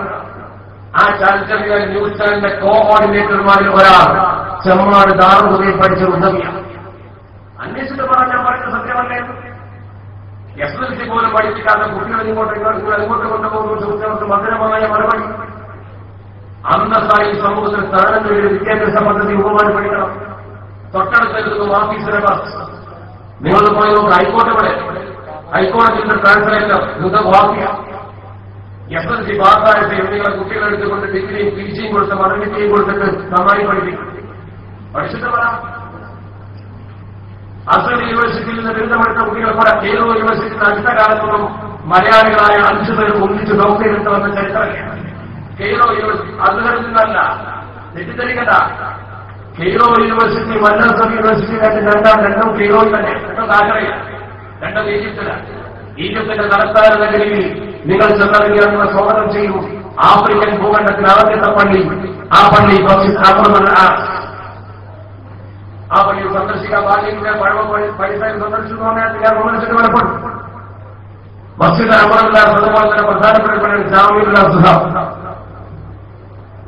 അത് കഴിഞ്ഞാൽ പിന്നെ അവിടുത്തെ പ്രധാനപ്പെട്ട യൂണിവേഴ്സിറ്റിയാണ്, ചരിത്രപ്രസിദ്ധമായ കലാശാലയാണ് കെയ്റോ യൂണിവേഴ്സിറ്റി. ആ കെയ്റോ യൂണിവേഴ്സിറ്റിയിൽ നിന്ന് 5 വാഫി ചെറുപ്പക്കാർ ഒന്നിച്ച് ഡോക്ടറേറ്റ് നേടി പുറത്തു വന്നു. ആലോചിച്ച് നോക്കിയത് അത്ഭുതമല്ലേത്. കുവൈറ്റ് ന്യൂസ് ഏജൻസിയുടെ 1 and only representative in India ഒരു വാഫിയാണ്. 1 and only ഒരാൾ മാത്രമേ ഇന്ത്യ. കുവൈറ്റ് ന്യൂസ് ഏജൻസിക്ക് ഇന്ത്യയിൽ അത്ര ആധികാരിക ഒറ്റ ഓഫീസറുണ്ട്, ഒരു വാഫിയാണ്. എന്റെ അവരുടെ കാരണം നല്ല ഫ്ലുവന്റ് ആയിട്ട് ഇംഗ്ലീഷും നല്ല ഫ്ലുവന്റ് ആയിട്ട് അറബിയും സംസാരിക്കാം, മതബോധമുണ്ട്. ഇതൊന്നും ആരും റെക്കമെന്റ് ചെയ്തില്ല. സ്ഥാപനത്തിൽ പഠിച്ച് തെളിഞ്ഞിട്ട് ഇന്റർവ്യൂവിൽ വിജയിച്ച് കുട്ടികൾ പോയതാണ്. അതിനനുസരിച്ച് പഠിപ്പിക്കാൻ പറ്റിയ സ്ഥാപനം നമ്മുടെ കയ്യിലുണ്ട്. ഞാൻ ചോദിക്കട്ടെ, ഇവിടെ വരെ വിദ്യാഭ്യാസ പുരോഗമനവാദികൾ കേരളത്തിലുണ്ടല്ലോ. അവരുടെ സ്ഥാപനത്തിൽ ഉയർന്നു വന്ന് ഇത്ര വലിയ പോസ്റ്റിലെത്തിയ ആളുകളുടെ നേരം എഴുതട്ടെ, നമ്മളൊന്നും എഴുതട്ടെ. സമത്വക്കൊപ്പം നിൽക്കാൻ അവരാരും എത്തിയിട്ടില്ല. വിടുവായെന്ന് പറഞ്ഞപ്പോഴാണ് ഞാൻ കുട്ടിക്കൊണ്ടറിയുന്നത്. ഒരു ഭാഗത്ത് ആത്മീയതയും മറുഭാഗത്ത് ഭൗതികതയും ഒരുമിച്ച് കൊണ്ടു നടക്കുന്ന ആൾക്കാരാണ്. നിയമനത്തിലെ കേരളത്തിലെ ഏറ്റവും വലിയ സൂഫി അത്തിപ്പറ്റ മൊയ്തീൻ ഉസ്താദ് നിർദ്ദേശിച്ചു കൊണ്ടുപോകാം. ഏത് സമയത്തും ഉണ്ടാക്കിയതാണ്. അത്തിപ്പറ്റ ഉസ്താദ് ഒരു ഭാഗത്ത് നിൽക്കുന്ന സ്വരാത്ത്, അദ്ദേഹത്തിന്റെ സൂഫിസം. അതേസമയം അദ്ദേഹം നേതൃത്വം കൊടുക്കുന്ന സ്കൂളിന്റെ അല്ലയിൽ പോയി നോക്കിയത് ദാറുൽ സ്കൂൾ. ആ സ്കൂളിലാണ് അറബികളുടെ കുട്ടികൾ പോലും പഠിക്കുന്നത്. UAE-യിലെ ഏറ്റവും നിലവാരമുള്ള ഇംഗ്ലീഷ് മീഡിയം സ്കൂൾ മലയാളികൾ നടത്തുന്നു. അതാണ് ദാറുൽ സ്കൂൾ. അതിന്റെ തലവൻ ബഹുമാനപ്പെട്ട അത്തിപ്പറ്റ മൊയ്തീൻ. നിങ്ങൾ നാളെ പോ ഗ്രേസ് വാലി എന്ന് പറയുന്ന സ്ഥാപനമുണ്ട്. Grace Valley public school English medium സ്കൂളാണ്. അതുപോലെ തന്നെ college of university English college. ദിക്റിനും സ്വലാത്തിനും നേതൃത്വം കൊടുത്ത അത്തിപ്പറ്റ ഉസ്താദിന്റെ സ്ഥാപനമാണ്. ഒരു ഭാഗത്ത് ദിക്റ്, സ്വലാത്ത്, ആത്മീയത, മറുഭാഗത്ത് വിദ്യാഭ്യാസം ഭൗതികമായി. എന്താ കുഴപ്പമുണ്ട്? രണ്ടും ഒരുമിച്ച് കൊണ്ടുപോകുന്ന സംവിധാനമാണ്. ഈ രീതിയിൽ സമത്വത്തിന്റെ നയം നടപ്പാക്കിയ മഹത്വങ്ങളായ നേതാക്കൾ നമ്മുടെ മുമ്പിലുള്ളപ്പോൾ വേറെന്താണ് നമ്മൾ ചിന്തിക്കുന്നത്? ആ നേതാക്കളുടെ പ്രത്യേകതയും പവിത്രതയും നോക്കുക. നിങ്ങൾ ഈ രണ്ട് കാര്യം മാത്രമേ ശ്രദ്ധിക്കുന്നത്. ഉയർത്തിപ്പിടിക്കുന്ന ആദർശത്തിന്റെ മഹിമ, ഒരിക്കലും മാറ്റി പറയാത്ത വിശുദ്ധ ആദർശം. മറ്റൊന്ന്, ഇത് കൊണ്ടുവരുന്ന നേതാക്കളുടെ ജീവിത വിശുദ്ധി. ആ ജീവിത വിശുദ്ധി നമ്മുടെ നേതാക്കളെ പലപ്പോഴും നമ്മൾ കണ്ടു. പൂർവ്വകാല നേതാക്കൾ നമ്മൾ പരിശോധിച്ച് നോക്കുക. നമ്മുടെ മഹാന്മാരായ പണ്ഡിതന്മാർ, അവർ നേതാക്കൾ, പൊതുരംഗത്തുള്ള നേതാക്കൾ പോലുള്ള പാപങ്ങളുടെ സമസ്തയുമായി ഏറ്റവും അടുത്ത് പ്രവർത്തിച്ചിരുന്ന ആ ഭാവങ്ങൾ ആദ്യകാലത്ത് സിഗരറ്റ് വലിക്കുന്ന വ്യക്തിയാണ്. നന്നായി സിഗരറ്റ് വലിച്ചിരുന്ന പാപങ്ങൾ ഒരു ദിവസം തന്റെ മകൻ സിഗരറ്റ് വലിക്കുന്നത് കണ്ടു. തന്റെ മകൻ സിഗരറ്റ് വലിക്കുന്ന കാഴ്ച പാപങ്ങൾ കണ്ടപ്പോൾ പാപങ്ങൾ അന്ന് മുതൽ സിഗരറ്റ് വലി നിർത്തി. കാരണം അദ്ദേഹം വലിച്ചുകൊണ്ടിരിക്കുക മകനെ കുറ്റം പറയാൻ പറ്റില്ല. വലിച്ചുകൊണ്ടിരിക്കുക മകനെ കുറ്റം പറയാൻ പറ്റില്ല. അതുകൊണ്ട് പാപങ്ങൾ നിർത്തി. ആ ചരിത്ര പുസ്തകത്തിൽ പറയുന്നു, 15 ദിവസം പാപങ്ങൾ സിഗരറ്റ് വലിച്ചില്ല. പിന്നെ പാട് നിർത്താൻ കഴിയുമെന്ന് ബോധ്യപ്പെട്ടപ്പോൾ മകനെ വിളിച്ചിട്ട് വന്ന മോനെ സിഗരറ്റ് വലിക്കരുത്, ജീവത്തെക്കൂടുതൽ മാതാക്കൂ. അദ്ദേഹം തന്നെ മനസ്സിനോട് ചോദിച്ച ചോദ്യമാണ്. ഞാനത് ചെയ്യുന്നു പിന്നീട് പറയാൻ പറ്റില്ലല്ലോ. 15 ദിവസം നിർത്തി, 15 ദിവസം പിന്നെ പാപത്തിനോട് ചെയ്തില്ല. നിർത്തിയിട്ട് 15 ദിവസം കഴിഞ്ഞിട്ടാണ് പിന്നീട് പാപത്തിനോട് തന്റെ മകനോട് പറയുന്നത്. അതാണ് പാപത്തിനോട്. അത്ര ജീവിത വിശുദ്ധി സമസ്തയിൽ നിന്നുകൊണ്ട് പുലർത്തിയ ഒരു രാഷ്ട്രീയ നേതാവായിരുന്നു. അതാണ് സമസ്തയുമായി അടുത്താൽ ഒരാൾക്ക് കിട്ടുന്ന ആത്മീയമായ പ്രഭ. രാഷ്ട്രീയ രംഗത്ത് പ്രവർത്തിക്കുന്ന നേതാവായിട്ട് പോലും അദ്ദേഹത്തിന്റെ ആത്മീയ നേട്ടങ്ങൾ പണ്ഡിതർ സൂചി പഠിച്ചിട്ടല്ല. ആ പണ്ഡിതനായിട്ടല്ല പഠിച്ച് പണ്ഡിതന്മാരുടെ സാമീപ്യം നമ്മളോടതാ ഖുർആൻ പറയുന്നത്,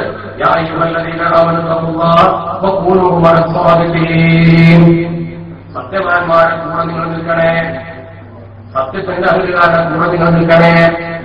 മഹാനായ യൂസുഫ് നബി അലൈഹി സ്വലാത്തു വസ്സലാം തന്റെ ജീവിതത്തിന്റെ അന്ത്യാഭിലാഷം പടച്ചറപ്പിലൂടെ പറഞ്ഞപ്പോ പറഞ്ഞ വാചകമെന്ന, അള്ളാഹുവേ നീ എനിക്ക് അധികാരം നൽകിയിരിക്കുന്നു, റബ്ബുനാണ് അള്ളാഹുവേ നീ എന്നെ ഉയർത്തിയിരിക്കുന്നു, റബ്ബികത് ആതീതനീ മിനൽ മുൽക്കി വഅല്ലംതനീ മിൻ തഅ്വീലിൽ അഹാദീസ് ഫാത്തിറ അസ്സമാവാതി വൽ അർദ് അൻത വലിയ്യി ഫിദ് ദുനിയ വൽ ആഖിറ തവഫനി മുസ്ലിമൻ വഅൽഹിഖ്നി ബിസ്സാലിഹീൻ.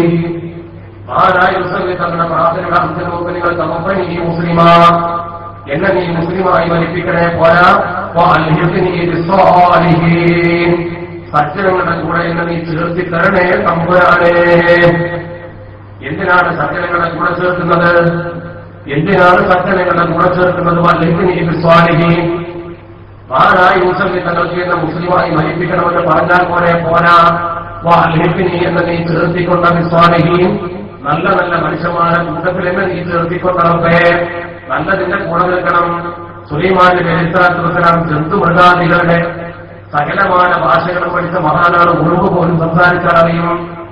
ഒരു താഴ്വരയിലൂടെ കടന്നു പോകുമ്പോൾ ഉറുമ്പിന്റെ ശബ്ദം കേട്ടുകൊണ്ട് സുലൈമാൻ നബി തങ്ങൾ വരുന്നുണ്ട്. സൈന്യം കൂടെയുണ്ട്, ചവിട്ടും വലിക്കും ദുഹുറും അസാക്കിനക്കും ലാ യർദിമന്നകും സുലൈമാൻ വജുനൂദുഹു വഹും ലാ യശ്ഉറൂൻ. ഉറുമ്പ് കൂട്ടമേ സുലൈമാൻ വരുന്നുണ്ട്, സുലൈമാൻ നബിക്കൊപ്പം സംഘമുണ്ട്, അവർ നിങ്ങളെ ചവിട്ടി വെട്ടിക്കാൻ സാധ്യതയുണ്ട്, അതുകൊണ്ട് നിങ്ങൾ ഉടനെ പോകണം നിങ്ങളുടെ മാളത്തിലേക്ക് എന്ന് പറഞ്ഞുകൊണ്ട് ഉറുമ്പുകൾ ആ മാളത്തിലേക്ക് തിരിച്ചുവിടുന്നു.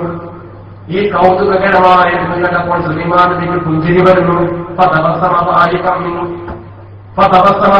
എന്ന് പറഞ്ഞുകൊണ്ട് പരിശുദ്ധ ഖുർആൻ പറയുന്ന അദ്ദേഹം ചിരിച്ചു, പിന്നെ പൊട്ടിച്ചിരിച്ചു പോയി. അപ്പൊ അദ്ദേഹം തിരിച്ചറിവുണ്ടായി, പഠിച്ചവനെ ഞാൻ ചിരിക്കേണ്ടവനല്ല, എനിക്ക് നീ ഈ ഉറുമ്പിന്റെ ഭാഷ പഠിപ്പിച്ചു തന്നത് കേൾക്കാൻ കഴിയുമെന്ന് എല്ലാവർക്കും കൊടുത്തിട്ടില്ല. ആ ശബ്ദം കേൾക്കാൻ അള്ളാഹുവേ നീ എനിക്ക് കരുത്ത് തന്നതുകൊണ്ടല്ലേ എനിക്കിതൊക്കെ ബോധ്യപ്പെട്ടത്. അതുകൊണ്ട് ഞാൻ ചിരിക്കേണ്ട ശുക്രല്ല വേണ്ടത്.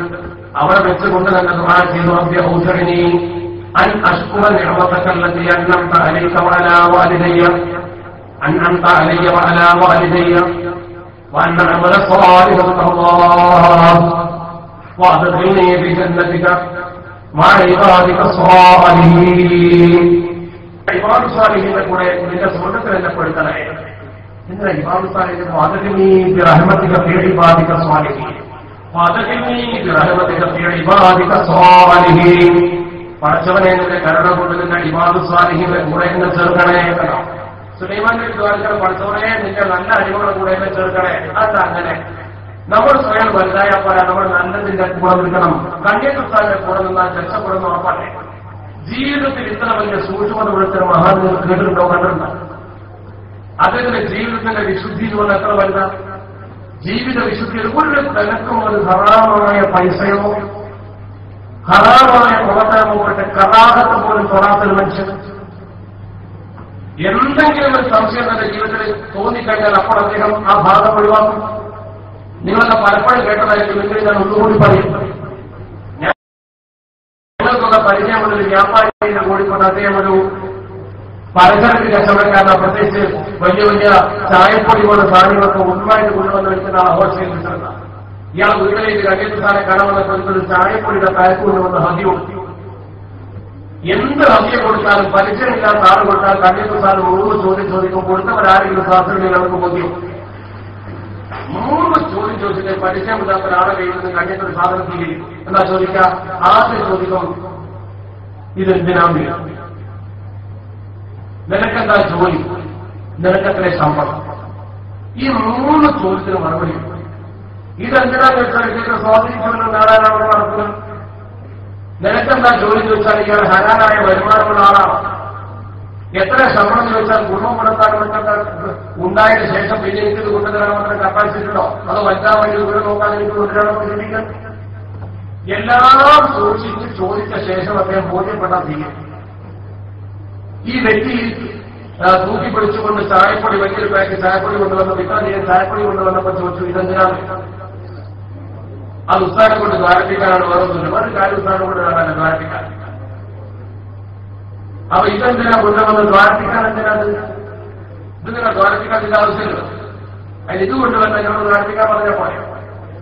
അപ്പൊ ഈ ബഹുമാനപ്പെട്ട ഉസ്താദിന്റെ മറുപടി, ദ്വാരപ്പിക്കാൻ എന്തിനാ കൊണ്ടുവന്നത്? ഉസ്താദിനോടെയാണ് മറുപടി പറഞ്ഞു. അത് ഉസ്താദെ, ഇവിടെ വരുന്ന കുറെ ആളുകളില്ലേ ദ്വാരപ്പിക്കാൻ വരുന്നതിനെ പോലെ ഫത്വ ചോദിക്കാൻ വരും. അവർക്കൊക്കെ ചായ കാച്ചി കൊടുക്കാൻ വേണ്ടി ഞാൻ കരുതി കൊണ്ടതാണ്. ആ ഉസ്താദ് ചോദിച്ചു, അതിനാണോ കൊണ്ടുവന്നത്? ഉറപ്പിച്ചു. അങ്ങനെ അവര് പിരിഞ്ഞു പോയി. അദ്ദേഹത്തിന് വേണ്ടി ദ്വാരക്കും അദ്ദേഹം പിരിഞ്ഞു പോയി. അത് കഴിഞ്ഞപ്പറ്റി ചായപ്പൊടിയുടെ പാക്കറ്റ് വെച്ചിട്ട് വീട്ടുകാരൊക്കെ വിളിച്ചു. അടുക്കളയിലുള്ള തന്റെ ഭാര്യയെയും മക്കളെയും വരെ വിളിച്ചിട്ട് എല്ലാവരും കാണുകയും ഈ ഫീസ് ഇങ്ങനെ കാണിച്ചു കൊടുത്തിട്ട് എന്താണെന്ന് അറിയുന്നു. ചെറുപ്പക്കാരെ ചായപ്പൊടിയാണ്. കന്യാകുസ്ഥാന ഉമ്മമാരൊക്കെ ശ്രദ്ധിക്കണം. കന്യാകുസ്ഥാന കൊണ്ട് ഇത് സാധാരണ ചായപ്പൊടിയല്ല. ഇത് കൊണ്ടുവന്ന ആള് എന്നോട് പറഞ്ഞത്, ഇവിടെ വരുന്ന ഫത്വ ചോദിക്കാൻ വരുന്നവരും അതുപോലെ തന്നെ ദ്വാ ചെയ്യിപ്പിക്കാൻ വരുന്നവരുമായ ആളുകൾക്ക് ചായ കാച്ചി കൊടുക്കാൻ കൊണ്ടുവന്നതാണ്. അതിന്റെ അർത്ഥം എനിക്കോ നിങ്ങൾക്കോ ഇത് കുടിക്കാൻ പറ്റില്ല. ഇത് എനിക്കോ നിങ്ങൾക്കോ ചായ കാച്ചി കൊടുക്കാൻ കൊണ്ടുവന്നതല്ല. ഇതിവിടെ വരുന്ന ഈ ഉദ്ദേശത്തിൽ വരുന്ന ആൾക്കാർ അതുകൊണ്ട് ഇത് വേറെ ഒരു ഡപ്പിയിലോ പാത്രത്തിലോ ഇട്ട് വെച്ച് ഇവിടെ വരുന്നവർക്കൊക്കെ ഇതുകൊണ്ട് ചായ കാച്ചി കൊടുക്കണം. നിങ്ങൾ എനിക്ക് ചായ തരത്തിൽ നിങ്ങൾ കുടിക്കാനും പാടില്ല, നമുക്ക് അനുവദിച്ചിട്ടില്ല. ഇങ്ങനത്തെ ഒരു മുസ്ലിം കാണും. ഇങ്ങനത്തെ ഒരു മുസ്ലിം ചരിത്രത്തിൽ കണ്ടിട്ടുണ്ട്. അള്ളാഹുവിനെ ഭയപ്പെടുന്ന ഇത്തരത്തിലുള്ളൊരു മഹാൻ. ഇതൊക്കെ ഏതാ സൂത്രം? ഇമാം അബൂ ഹനീഫ റഹ്മത്തുള്ളാഹി അലൈഹിയുടെ താരീഖിൽ ഞാൻ പഠിച്ചിട്ടുണ്ട്. ഇമാം അബൂ ഹനീഫ തങ്ങൾക്ക് ഒരു വഴിക്കൂടെ സഞ്ചരിക്കണം. ആ വഴിയിലൂടെ സഞ്ചരിച്ച് പോകുന്ന സമയത്ത് പുലി വരും, ഒരു രക്ഷയില്ല. ആ സന്ദർഭത്തിൽ ഒരു കൊച്ചു കെട്ടിടം, ആ കെട്ടിടത്തിന്റെ സമീപത്ത് കൂടെ താളം പോകുമ്പോ ആ കെട്ടിടത്തിന്റെ സമീപത്തെത്തുന്ന സന്ദർഭത്തിൽ ബഹുമാനപ്പെട്ട ഇമാം അബൂ ഹനീഫ തങ്ങളോട് ശിഷ്യന്മാർ പറഞ്ഞു, ഉസ്താദ് ഈ കെട്ടിടത്തിന്റെ കടലിൽ നമുക്കൊന്ന് വിശ്രമിക്കാമല്ലോ. ഉസ്താദ് ആ കെട്ടിടം ആരുടേതാണ് അന്വേഷിച്ചു. ആളത് ഉടനെ തന്നെ ഉസ്താദ് വന്നു, അവിടെ ഞാൻ കയറി വിശ്രമിക്കുന്നില്ല, അതിന്റെ കടൽ ഞാൻ ആസ്വദിക്കുന്നില്ല. അപ്പൊ ഇവിടെ ആ കരുതപ്പെടുന്ന ആണത്ര മോശക്കാരൊന്നുമല്ല, അത് നല്ല മനുഷ്യരാണ്. പിന്നെന്തുകൊണ്ടാണ് ഉസ്താദ് എന്ന് പറയാൻ കാരണം? ശിഷ്യന്മാരത് അറിയുന്നതിനോട് എന്തുകൊണ്ട് ആ വ്യക്തിയുടെ കെട്ടിടത്തിന്റെ കടൽ ആസ്വദിച്ചുകൂടാ? താരിഖിൽ ഈ സംഭവം പരിശോധിച്ചാൽ കഴിയും. ബഹുമാനപ്പെട്ട ഇമാം അബൂ ഹനീഫ തങ്ങൾ പറഞ്ഞു, ഈ കെട്ടിടത്തിന്റെ ഉടമ എന്റെ കയ്യിൽ നിന്ന് കുറച്ച് പണം കടം വാങ്ങിയിട്ടുണ്ട്. പുല്ലുകാവില്ല എല്ലാ കടകളും ജർമ്മൻ അഫ്ഗാൻ ബഹുവലിവൻ. ഒരാൾക്ക് പൈസ കടം കൊടുത്തിട്ട് ആ കടം കൊടുത്തതിന്റെ പേരിൽ അവരിൽ നിന്ന് വല്ല ആനുകൂല്യവും പറ്റിയാൽ അത് പലിശയുടെ ഇനത്തിൽപ്പെട്ടു പോകും. ഇത് അവന്റെ കെട്ടിടമാണ്. അവന് ഞാൻ പൈസ കടം കൊടുത്തിട്ട് അവന്റെ കെട്ടിടത്തിലെ കടലാസ്വദിച്ചാൽ അവന് പൈസ കടം കൊടുത്ത് അവന്റെ സൗകര്യം ആസ്വദിച്ചവരെ പോലെ അത് പലിശയുടെ ഇനത്തിൽ വന്നേക്കാം. അതൊരു പലിശയുടെ പൊടി പോലും വേണ്ട, ഞാനൊന്നും എടുക്കില്ല. ഇതാണ് മനുഷ്യൻ.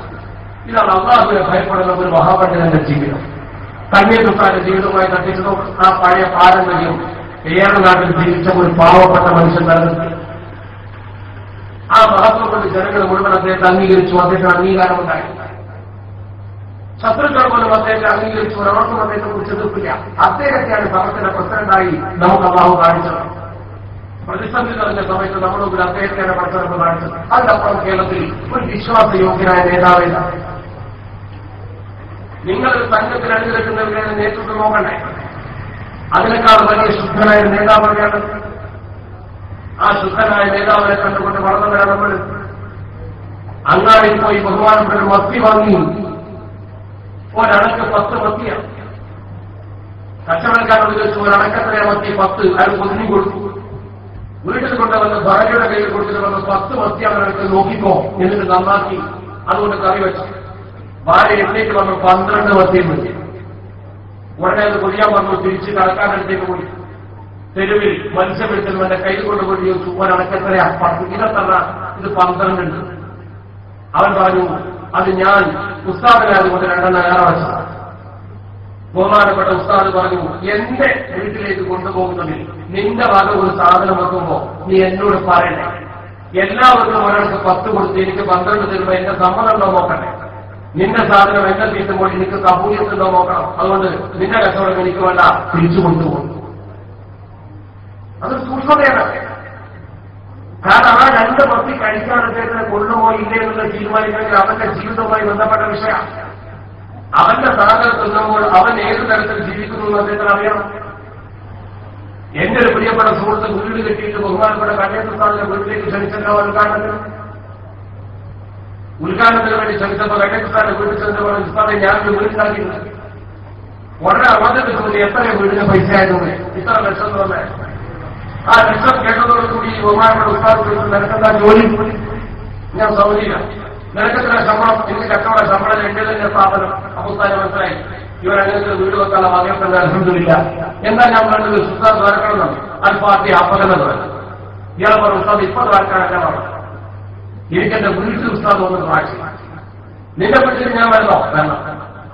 ഇരിക്കുന്നിടത്ത് എഴുന്നേറ്റിട്ട് വയറിങ്ങനെ തടവിട്ട് കാണിച്ചു. ഉപ്പായി ധരിച്ചില്ല. വയറിങ്ങനെ തടവിട്ട് പറഞ്ഞു, ഈ വയറ്റിനുള്ളിലേക്ക് അഹമ്മദ് ഈ പ്രായത്തിലേക്ക് ഹറാമായ ഭക്ഷണം നടത്തിയിട്ടില്ല. ഹലാലായ ഭക്ഷണത്തിൽ ഉറപ്പുണ്ടോ? എന്നാ ഞാൻ വരാം. നോക്കിങ്ങനെ ചെയ്യാൻ പൊളിച്ചു. അത് ചോദ്യമാണ്. അങ്ങനെ ജീവിച്ചൊരു മനുഷ്യനാ സമർപ്പിക്കുന്ന പ്രശ്നം. ആ മഹാനായ മനുഷ്യൻ മരണപ്പെട്ടു പോകുന്നത് 1993 93 വരെ സമസ്തന്റെ പ്രസിഡന്റ് അദ്ദേഹമാണ്. ആ മഹാനുഭാവന്റെ ജീവിത കാലഘട്ടത്തിൽ വേറെ ഏത് പ്രശ്നം നിങ്ങൾ വന്നാലും ആര് വന്നാലും ഈ ഉമ്മത്തിനെ ഉൾപ്പെടാൻ പ്രയാസമാണ്. ഞാൻ ആരെയും കുറിച്ച് പറയുന്നില്ല. 93 സമസ്തയുടെ പ്രസിഡന്റ് കന്യാകുമാരി. ആ കന്യാകുമാരിയുടെ ജീവിതവും വിശുദ്ധി നമ്മൾ മനസ്സിലാക്കും. കേരളക്കരയിലെ മുസ്ലിങ്ങൾക്ക് ദീനത്തിൽ പഠിപ്പിച്ചു കൊടുത്ത മഹാനായ ശംസുലമാണ്. അതിൽ സുന്നത്തിബദ്ധമായിട്ട് എന്താണ് കേരളീയർക്ക് പഠിപ്പിച്ചു കൊടുത്താൽ അത്രമാത്രം ജീവിതത്തിൽ ഒരു ജിഹാദിയും ചിന്താഗതി ദീനിന് വേണ്ടി ഉയർത്തിപ്പിടിച്ച മഹാൻ. ജിഹാദ് എന്ന് പറയുമ്പോൾ വാർത്ത വെട്ടുന്ന ആദർശത്തിന്റെ ജിഹാദ്.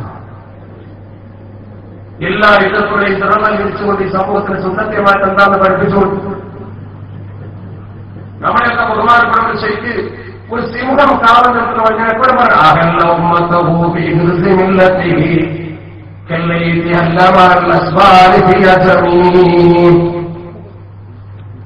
അള്ളാഹുവിന്റെ പരിശുദ്ധ ഹബീബാകുന്ന അഷ്റഫുൽ ഖൽഖ് മുഹമ്മദ് മുസ്തഫ സ്വല്ലല്ലാഹു അലൈഹി വസല്ലമ തങ്ങളെക്കുറിച്ച് ബഹുമാനപ്പെട്ട ഇമാം ബുഖാരി റഹ്മത്തുള്ളാഹി അലൈഹി തങ്ങൾ തന്റെ ചരിത്രപ്രസിദ്ധമായ ദുർദാർ എന്ന് പറയുന്ന നമ്മളൊക്കെ പറഞ്ഞിന്റെ ആമുഖമായിരിക്കുന്ന കൃതിയിൽ പറഞ്ഞെന്ന أهل أمته بهرز ملته كالليل علم الأشبار في يتمين.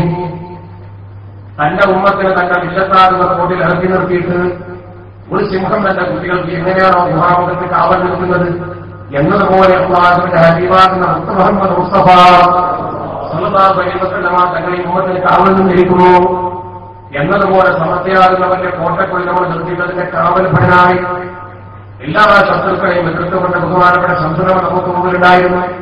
അദ്ദേഹം ഉണ്ടെങ്കിൽ ഉദ്യമം നടക്കൂല, ഒരു പ്രശ്നം ഉണ്ടാവില്ല. ഏത് വിഷയത്തിലും അദ്ദേഹത്തിനെ കൃത്യമായി മനസ്സിനെ അംഗീകരിക്കാതിരിക്കാൻ കഴിയും. ആജ്ഞാശക്തി ഒരു വാക്കായിരുന്നു അദ്ദേഹത്തിന്റെ ഈ സമൂഹത്തിന്റെ ശരിയായ നേതൃത്വമായത് ബഹുമാനപ്പെട്ടവർ. അല്ലാഹു മഹാനുഭാവന്റെ പാത പിന്തുടരാൻ നമുക്ക് തോന്നിക്ക് നൽകുമാറാവട്ടെ. അദ്ദേഹം നേതൃത്വം കൊടുത്തുകൊണ്ട് സമസ്തകളുടെ ജമീയത്തിന് മുന്നോട്ട് പോകുമ്പോൾ എന്ത് പ്രതിസന്ധി വന്നാലും അത് തരണം ചെയ്യാൻ ബഹുമാനപ്പെട്ടവരുണ്ടായിരുന്നു. അത് അദ്ദേഹത്തിന്റെ ഏറ്റവും വലിയ ജീവിത വിശുദ്ധി കൊണ്ട് നമുക്ക് എപ്പോഴും നാട്ടിയതാണ്. നിങ്ങൾ നോക്ക്, ഏത് സമയത്തും നാട്ടിയതാണ്. നിങ്ങൾ തെക്കൻ കേരളത്തിൽ പോയി നോക്ക്, നിങ്ങൾ വടക്കൻ കേരളത്തിൽ പോയി നോക്ക്. ഒരുപാട് മതപരകൾ ബഹുമാനങ്ങൾ നേരിടുന്നത് ഇവിടെ ഇന്ന മഹാൻ കടന്നുകൊടുക്കുന്നു, നേരിട്ട് പറയാം. ഇവിടെ ഇന്ന മഹാൻ കടന്നുകൊടുക്കുന്നു, അവിടെയാണ് പിന്നെ ഊസുണ്ടാകുന്നത്. എന്താ കാരണം? അറുവാഹു ചെറുപ്പം മുല്ലെന്നതാണ് പറഞ്ഞ പോലെ അറുവാഹികളെ കുറിച്ച് വ്യക്തമായ ബോധ്യമുള്ളൊരു മഹാൻ. അദ്ദേഹം മഹാന്മാരുമായി ശരിക്കും ആത്മീയമായി സംവദിക്കുന്നു. നിങ്ങൾക്കറിയോ,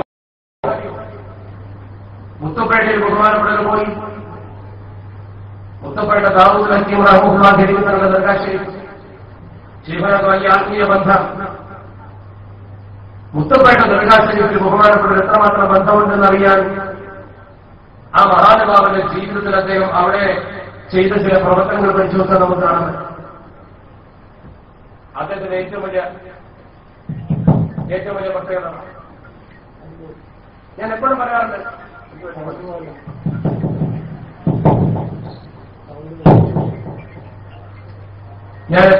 നിങ്ങൾക്ക് ഓർമ്മയുണ്ടാവും, നമ്മുടെ തൊട്ടടുത്ത് തൃശ്ശൂർ ജില്ലയിൽ ദർശനത്തിന്റെ ചെറുപാട് ഹൈദ്രോസിയാണ്. അള്ളാഹു ദീർഘായുസ്സ് കൊടുക്കുമാറാവണം. വലിയ പള്ളിയാണ്, ശിവരാജ് സംഘടനയുടെ ഉത്തമ ശിക്ഷ. ഞാൻ അദ്ദേഹത്തെ പലപ്പോഴും കാണാറുണ്ട്, ബന്ധപ്പെടാറുണ്ട്. അദ്ദേഹം ഇന്ന് ഇതുപോലത്തെ ഒരു വാഫി കോളേജുണ്ട്. ആ വാഫി കോളേജിന്റെ പ്രിൻസിപ്പളാണ്.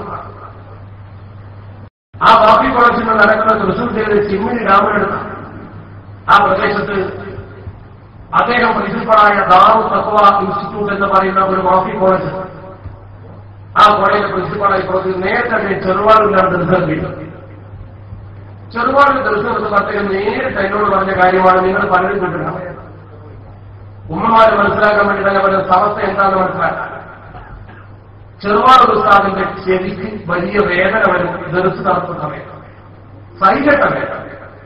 അങ്ങനെ അദ്ദേഹം ബുദ്ധിമുട്ടി സൈകെട്ടപ്പോൾ നേരെ തൃശ്ശൂരിലെ ഒരു ENT സർജനെ സമീപിച്ചു. ENT സർജൻ അദ്ദേഹത്തോട് പറഞ്ഞു, നിങ്ങൾ ചെവിയുടെ ഡ്രമ്മ് ദ്വാരമായിട്ട് ഓപ്പറേഷൻ ഇല്ലാതെ മാർഗമാണ്.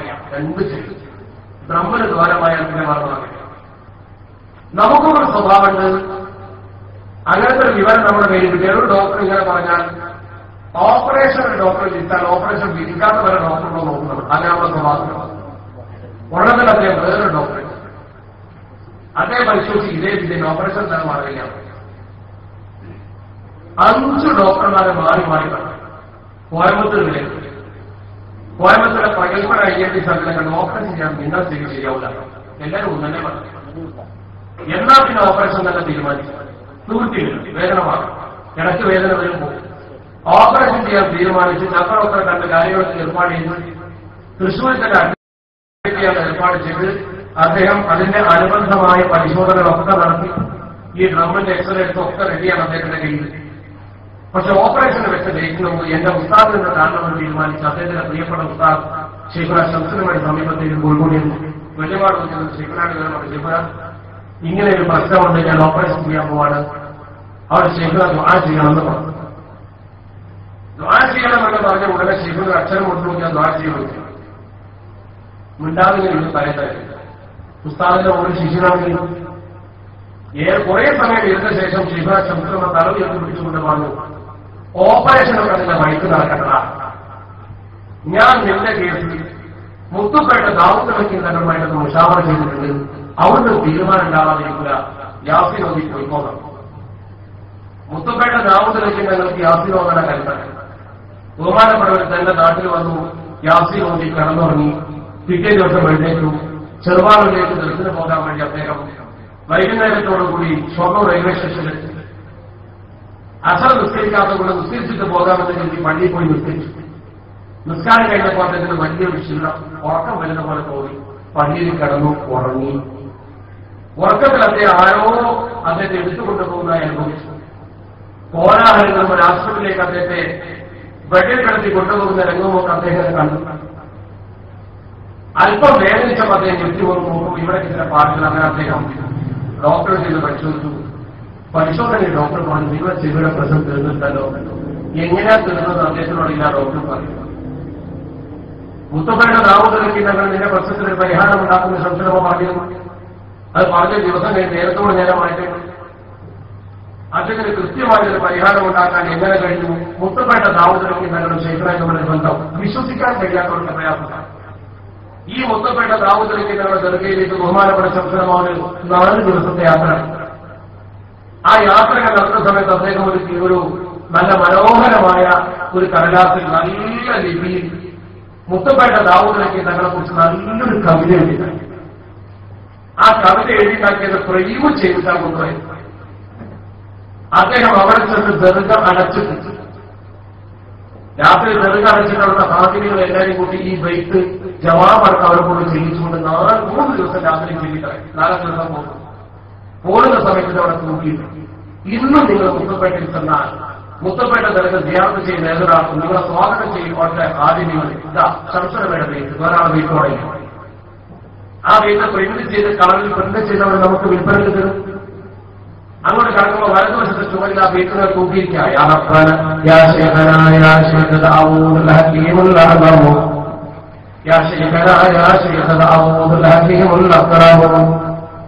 أنت بحر الجود والإفضال يا شيخ الورى أنت بلغنا وأهلا منه يا شيخ الثرى. മനോഹരമായ ബഹുമാനപ്പെട്ടവൻ ആ ബൈക്കിനെ ചൊല്ലിയാലിന്റെ അവസാനത്തിലുള്ള തമസ്സിലുണ്ട് കാണാം.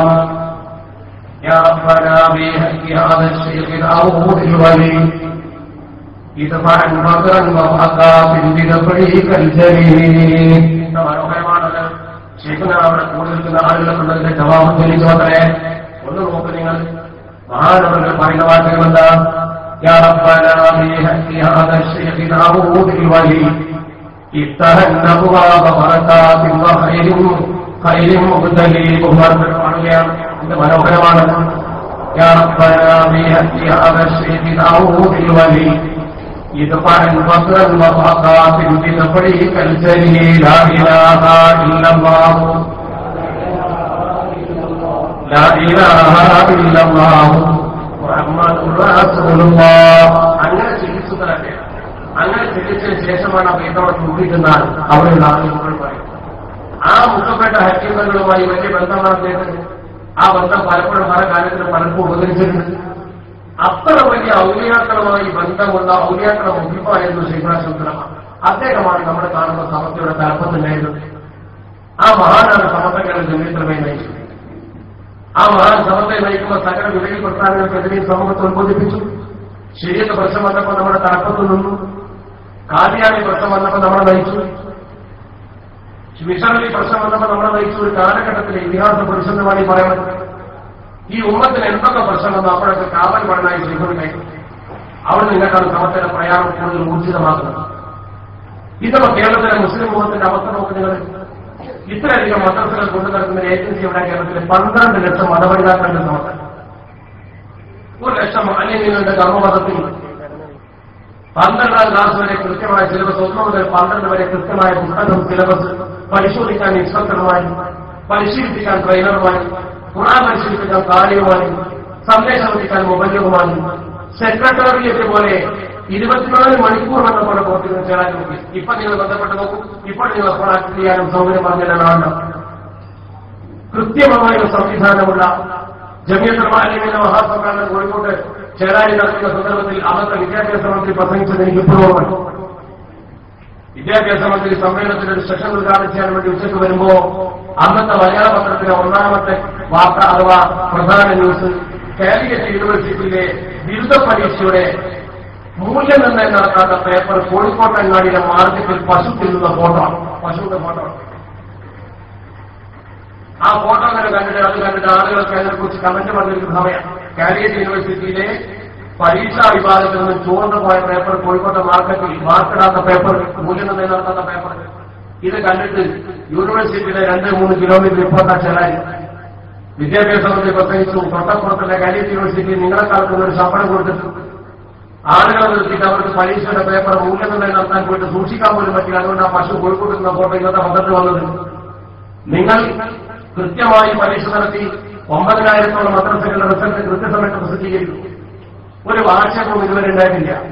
യൂണിവേഴ്സിറ്റിയുടെ പരീക്ഷയെ കൂടി നിങ്ങൾ എഴുതിക്കാൻ നല്ലത് എന്ന് എനിക്ക് തോന്നുന്നു കേരളത്തിലെ വിദ്യാഭ്യാസ മന്ത്രി പറയാം.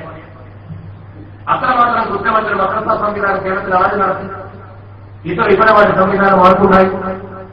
കോടിക്കണക്കിന് രൂപയാണ് മാലിന്യങ്ങളുടെ ക്ഷേമത്തിന് വേണ്ടി നീക്കിവെച്ചുകൊണ്ട് സംഭാവന കൊടുത്ത പാവങ്ങളുടെ സംഭാവനകളിൽ മാലിന്യങ്ങൾക്ക് വീട് നിർമ്മിക്കുന്നതിനും മക്കളെ കെട്ടിക്കുന്നതിനും സാനിറ്ററി സൗകര്യത്തിനും ആവശ്യമായ ഒപ്പം കൊടുക്കുന്നത്. ജീവകാരുണ്യ മേഖലയിൽ ജമിയത്തുൽ മുഅല്ലിമീനെ പോലെ കടങ്ങുന്ന വേദിയാണ് ഇന്നും ഉണ്ടായിരുന്ന വിദ്യാഭ്യാസ കമ്മിറ്റി.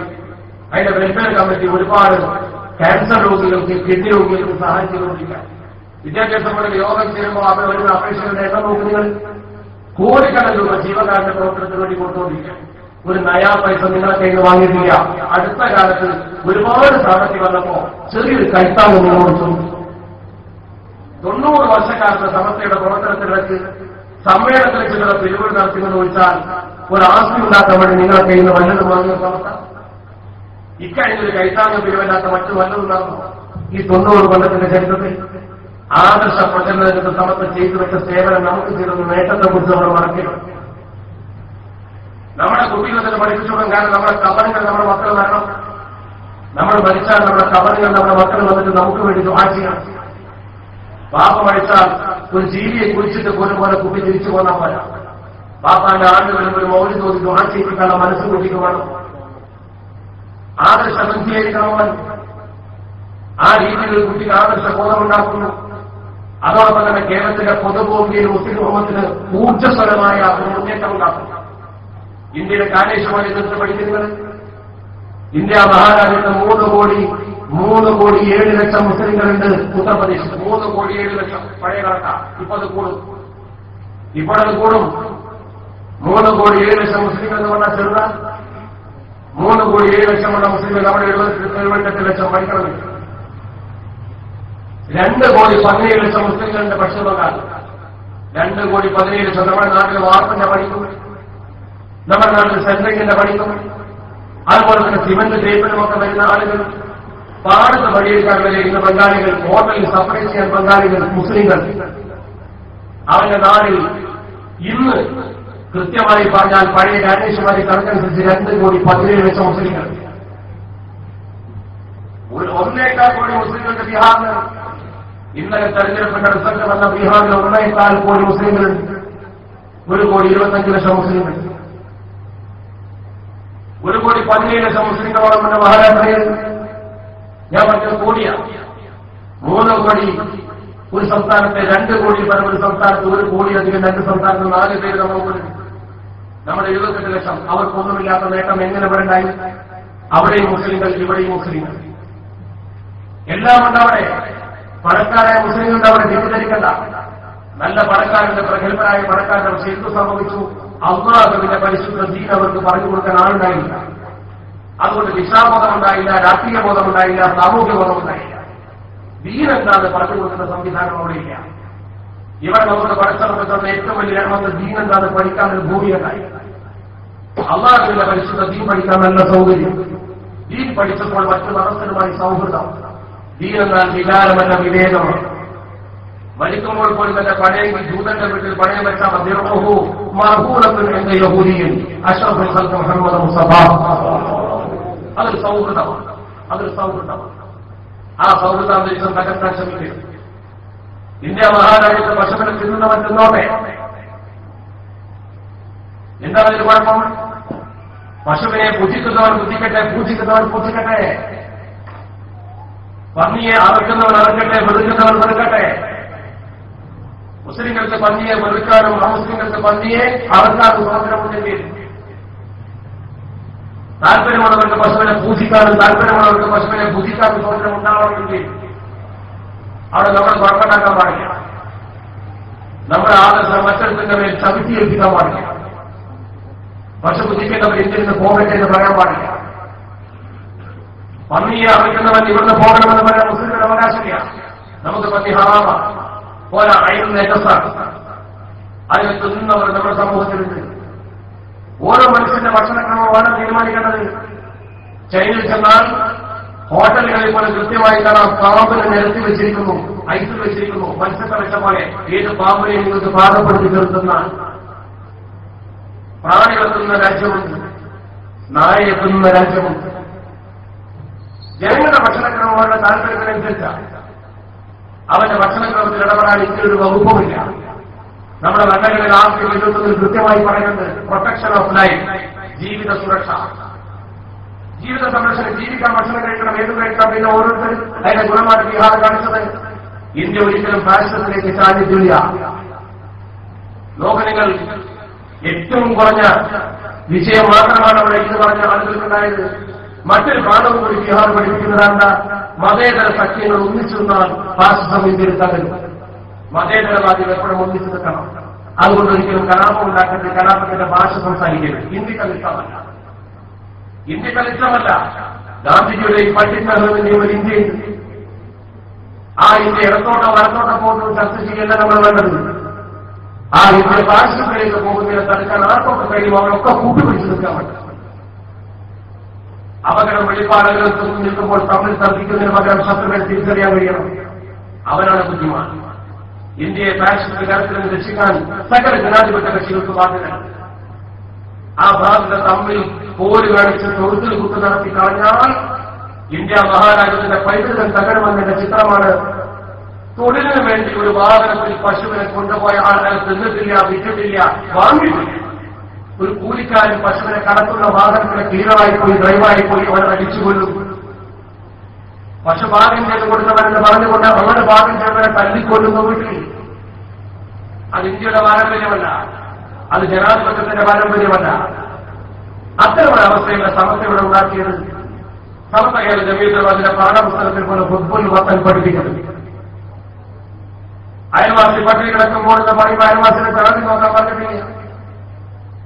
വർഗവർണ്ണ ഭേദമന്യ മനുഷ്യർക്കൊക്കെ സൗഹൃദം കൊടുക്കാൻ സമസ്ത പഠിപ്പിച്ചു. സമസ്തയുടെ മദ്രസ എവിടെ ശക്തമാണോ, സമസ്തയുടെ ഒരു ആലിമിന്റെ ദൃശ്യം ശക്തമാണോ, അവിടെ വർഗീയത ഉണ്ടാവില്ല, അവിടെ തീവ്രവാദം ഉണ്ടാവില്ല. അധർമ്മത്തിനെതിരെ പൊരുത്തുന്ന ഒരു പടിയണിയായി നമ്മുടെ ചെറുപ്പക്കാരെ മാറ്റണം. അതിനാണ് നമ്മുടെ ഓഫീസ് കേന്ദ്രീകരിച്ച് നിങ്ങൾ പ്രവർത്തിക്കണം. അധർമ്മത്തിനെതിരെ നമ്മുടെ സമൂഹത്തിൽ പൊരുന്നവരുമാണ്. കല്ലുകുടിയന്മാരും വൃത്തികേട് ചെയ്യുന്നവരുമായി നമ്മുടെ മക്കൾ മാറാൻ പാടില്ല. ആ മക്കൾ അള്ളാഹുവിന്റെ പരിശുദ്ധതയെ ഉയർത്തിപ്പിടിച്ചുകൊണ്ട് മുന്നോട്ട് പോകുന്നവരാണ്. നമ്മുടെ മാതൃകായോഗ്യരായ നേതാക്കളൊക്കെ പിരിഞ്ഞുപോയ ചരിത്രത്തിന്റെ കുത്തുകൾ പരിശോധിക്കുന്നത്, നമ്മുടെ മാതൃകായോഗ്യരായ നേതാക്കൾ കടന്നുപോയ വഴികൾ പഠിക്കുന്നത്. ആ വഴികൾ പഠിക്കുമ്പോഴേ നമുക്കതിന്റെ മഹത്വം ഓർമ്മയാവും. ഒരാൾ ജീവിതത്തിൽ നന്മ ചെയ്താൽ അത് തെളിയിക്കപ്പെടാൻ മരണസമയത്ത് അള്ളാഹുവിന്റെ പരിശുദ്ധ തിരുനൂതർ ശഫീഉൽ വറാ മുഹമ്മദ് മുസ്തഫ സ്വല്ലല്ലാഹു അലൈഹി വസല്ലം തങ്ങൾ പഠിപ്പിച്ചിട്ടുണ്ട്. തമൂതൂന കമാ തഈശൂൻ, ജീവിതം എങ്ങനെയാണോ അങ്ങനെയായിരിക്കും നിങ്ങളുടെ മരണം. നിങ്ങൾ എങ്ങനെ ജീവിക്കുന്നുവോ അങ്ങനെയായിരിക്കും നിങ്ങളുടെ മരണം.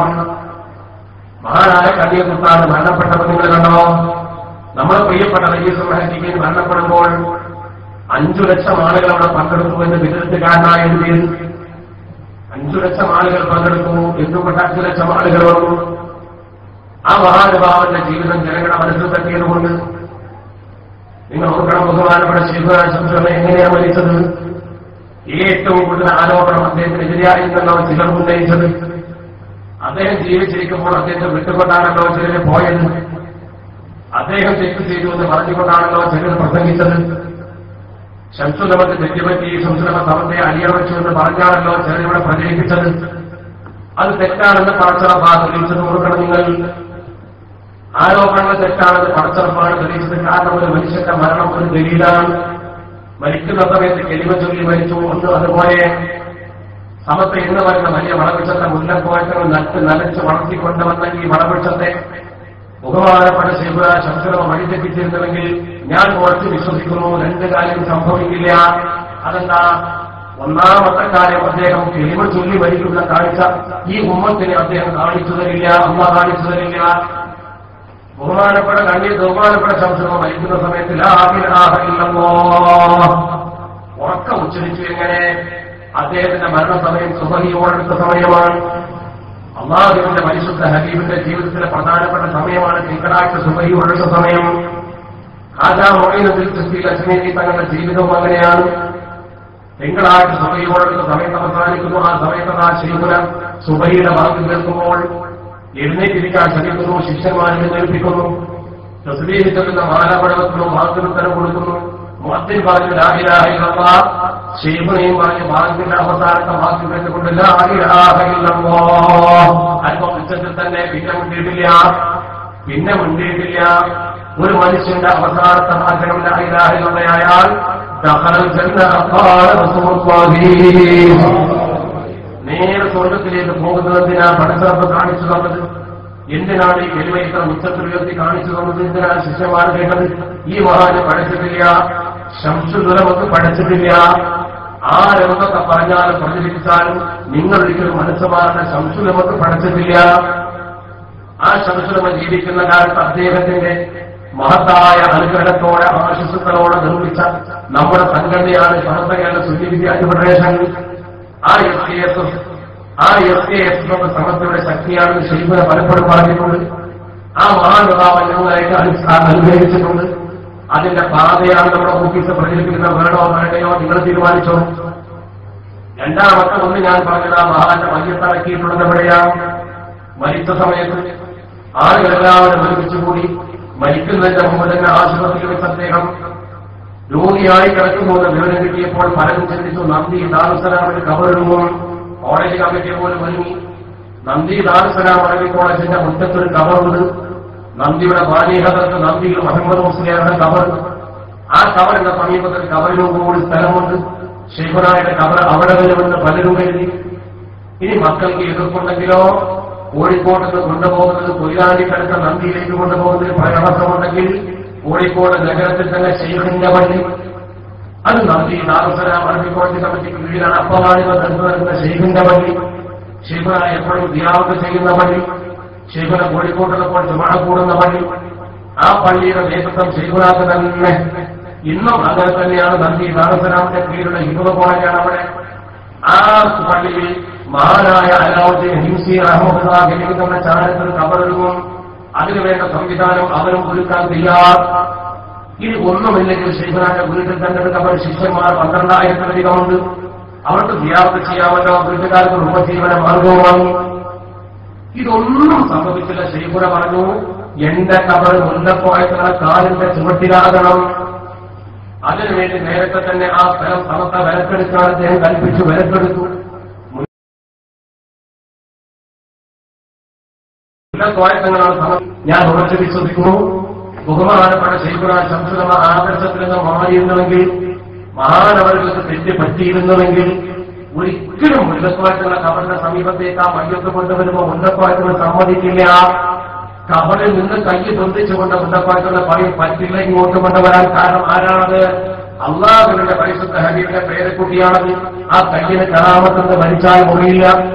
കൊല്ലങ്ങൾക്ക് ശേഷം, നൂറ്റാണ്ടുകൾക്ക് ശേഷം, റസൂലുള്ളാഹി മരിച്ച ശേഷം പിൻതലമുറക്കാരിൽപ്പെട്ട മഹാനായ റിഫായി ശൈഖുതങ്ങൾ, അഹ്മദുൽ കബീർ റിഫായി തങ്ങൾ നേരെ റസൂലുള്ളാഹിയുടെ മുമ്പിൽ ചെന്നുകൊണ്ട് കരഞ്ഞു.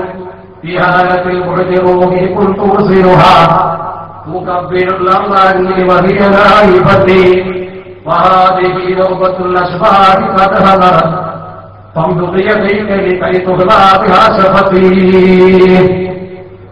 ഈ ഹാലത്തിൽ മുഅ്മിനൂനി കുൻതുസിറുഹ. അതാ ഞാൻ ദൂരെ നിൽക്കുമ്പോൾ എന്റെ റൂഹക്കൂടെ ഇവിടെ വരാറുണ്ട്. ഞാൻ ദൂരെ നിൽക്കുമ്പോൾ എന്റെ ആത്മാക്കൂടെ വിദ്യാർത്ഥിയാൻ പറ്റുന്നത്. പക്ഷെ ഇപ്പൊ ഞാൻ നേരെ വന്നിരിക്കാം. ഈ ഭൂമിയിലേക്ക് വിഹാരത്തിൽ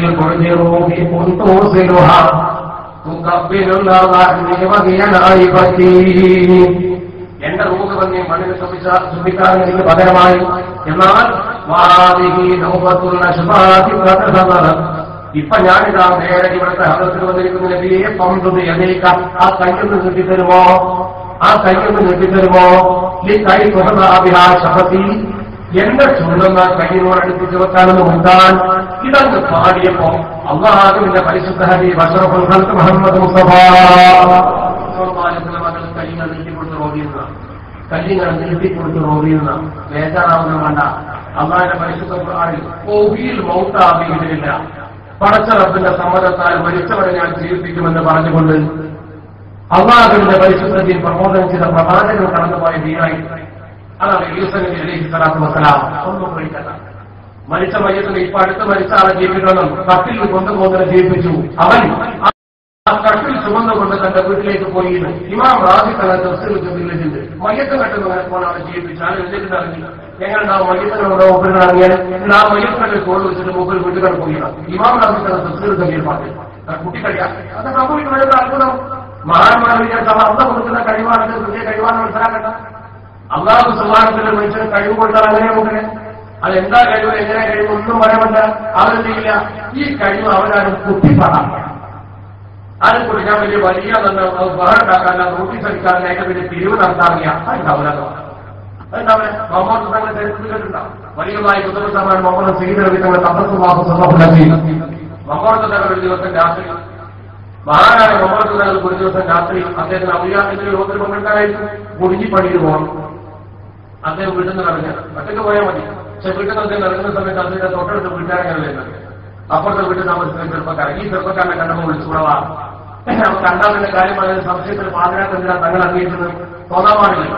അള്ളാഹുവിന്റെ പരിശുദ്ധ ഹബീബ് ഒരു വൈകുന്നേരം തന്റെ ഭാര്യയുടെ കൂടെ പോകുമ്പോൾ അൻസാരി യുവാക്കളിങ്ങനെ വരുമ്പോൾ അവിടെ വലിയ ഭാര്യ സഫിയാണെന്ന് പറഞ്ഞിട്ട് ഒരാൾക്ക് പഠിച്ചു. അവർക്കറിയാം. പക്ഷെ മൂടുപടത്തിൽ പെണ്ണിന്റെ കൂടെ വൈകുന്നേരം കാണുമ്പോൾ വേറെ എന്തെങ്കിലും പെണ്ണാണെന്ന് തെറ്റിദ്ധരിക്കണമെന്ന് ചോദിച്ചിട്ട് അന്നമാരി ഒമ്പതങ്ങൾ വേറെ വിളിച്ചിട്ട് പറഞ്ഞു, എനിക്ക് പൊടിഞ്ഞിപ്പള്ളി പോണം, നീ എന്റെ കൂടെ വാ. ഞാൻ വരാതെ നിങ്ങൾ മക്കളെ കൂടെ പോലെ സന്തോഷമായി വീട്ടിൽ ചെന്ന് പറഞ്ഞു. വീട്ടിൽ ചെന്നിട്ട് എതിർത്ത് പറഞ്ഞു, ഞാനിപ്പോ വരട്ടെ, അത്യാവശ്യം വീട്ടിൽ ഇറങ്ങിപ്പോയി. അതിന് ഒമ്പത് തങ്ങൾ പറഞ്ഞു, തോണി നോക്കുക. എന്ത് തോണി പാതിരാൻ? ഒരു തോണിയില്ല. അപ്പൊ ഇവർ രണ്ടുപേരും പോയിട്ട് കടവിലവിടെ നമ്മളുടെ കടവിൽ ഇപ്പോൾ സാരം വന്നു. നമ്മളുടെ കടവിലെന്നു തോണിയിലെന്നോ ഇതിന്റെ കൈ പിടിച്ചവർ ബിസ്കുറ്റിന്റെ കൈ പിടിച്ചിട്ട് രണ്ടാളും കൂടി നേരെ വെള്ളത്തിന്റെ നേരെ നടന്നാ പോയി. നേരെ വെള്ളത്തിന്റെ നേരെ നടന്നാ പോയി. നടന്നു പോയിട്ട് നേരെ കുളിച്ചിപ്പള്ളിയുടെ പരാതി അവിടെ ഇരിക്കുകയാണെങ്കിൽ തങ്ങൾ ഉള്ളിലേക്ക് പോയി. എന്തൊക്കെയോ ആദ്യം വലിയ സംസ്ഥാനങ്ങളിലേക്ക് പോയി ധൈര്യം അവിടെ എന്തോന്ന് പറയുമ്പോൾ തിരിച്ചറിഞ്ഞി തിരിച്ച് കൈ പിടിച്ച് തിരിച്ചു വന്നു. അതേപോലെ കുളം കൂട്ടുണ്ടാണ്. ഇങ്ങോട്ട് ഇത് പറയാൻ ഈ ചരിത്രമായി ഇത് പറഞ്ഞിട്ട് തങ്ങൾ പറഞ്ഞു, നീ ഈ കണ്ട വിവരം ഒരു മനുഷ്യനോട് പറയാൻ പാടില്ല. നാട്ടങ്ങൾ കൂട്ടിനൊച്ചമല്ലേ പറയേണ്ടത്, അങ്ങനെയാണോ പറയണത്? പക്ഷേ അദ്ദേഹം പറഞ്ഞ പമ്പോട്ട് തങ്ങൾ പറഞ്ഞത് ഒരൊറ്റ മനുഷ്യനോട് ഒരു രഹസ്യം ഉണ്ടാൻ പാടില്ല. അങ്ങനെ ഉണ്ടാവണ്ട.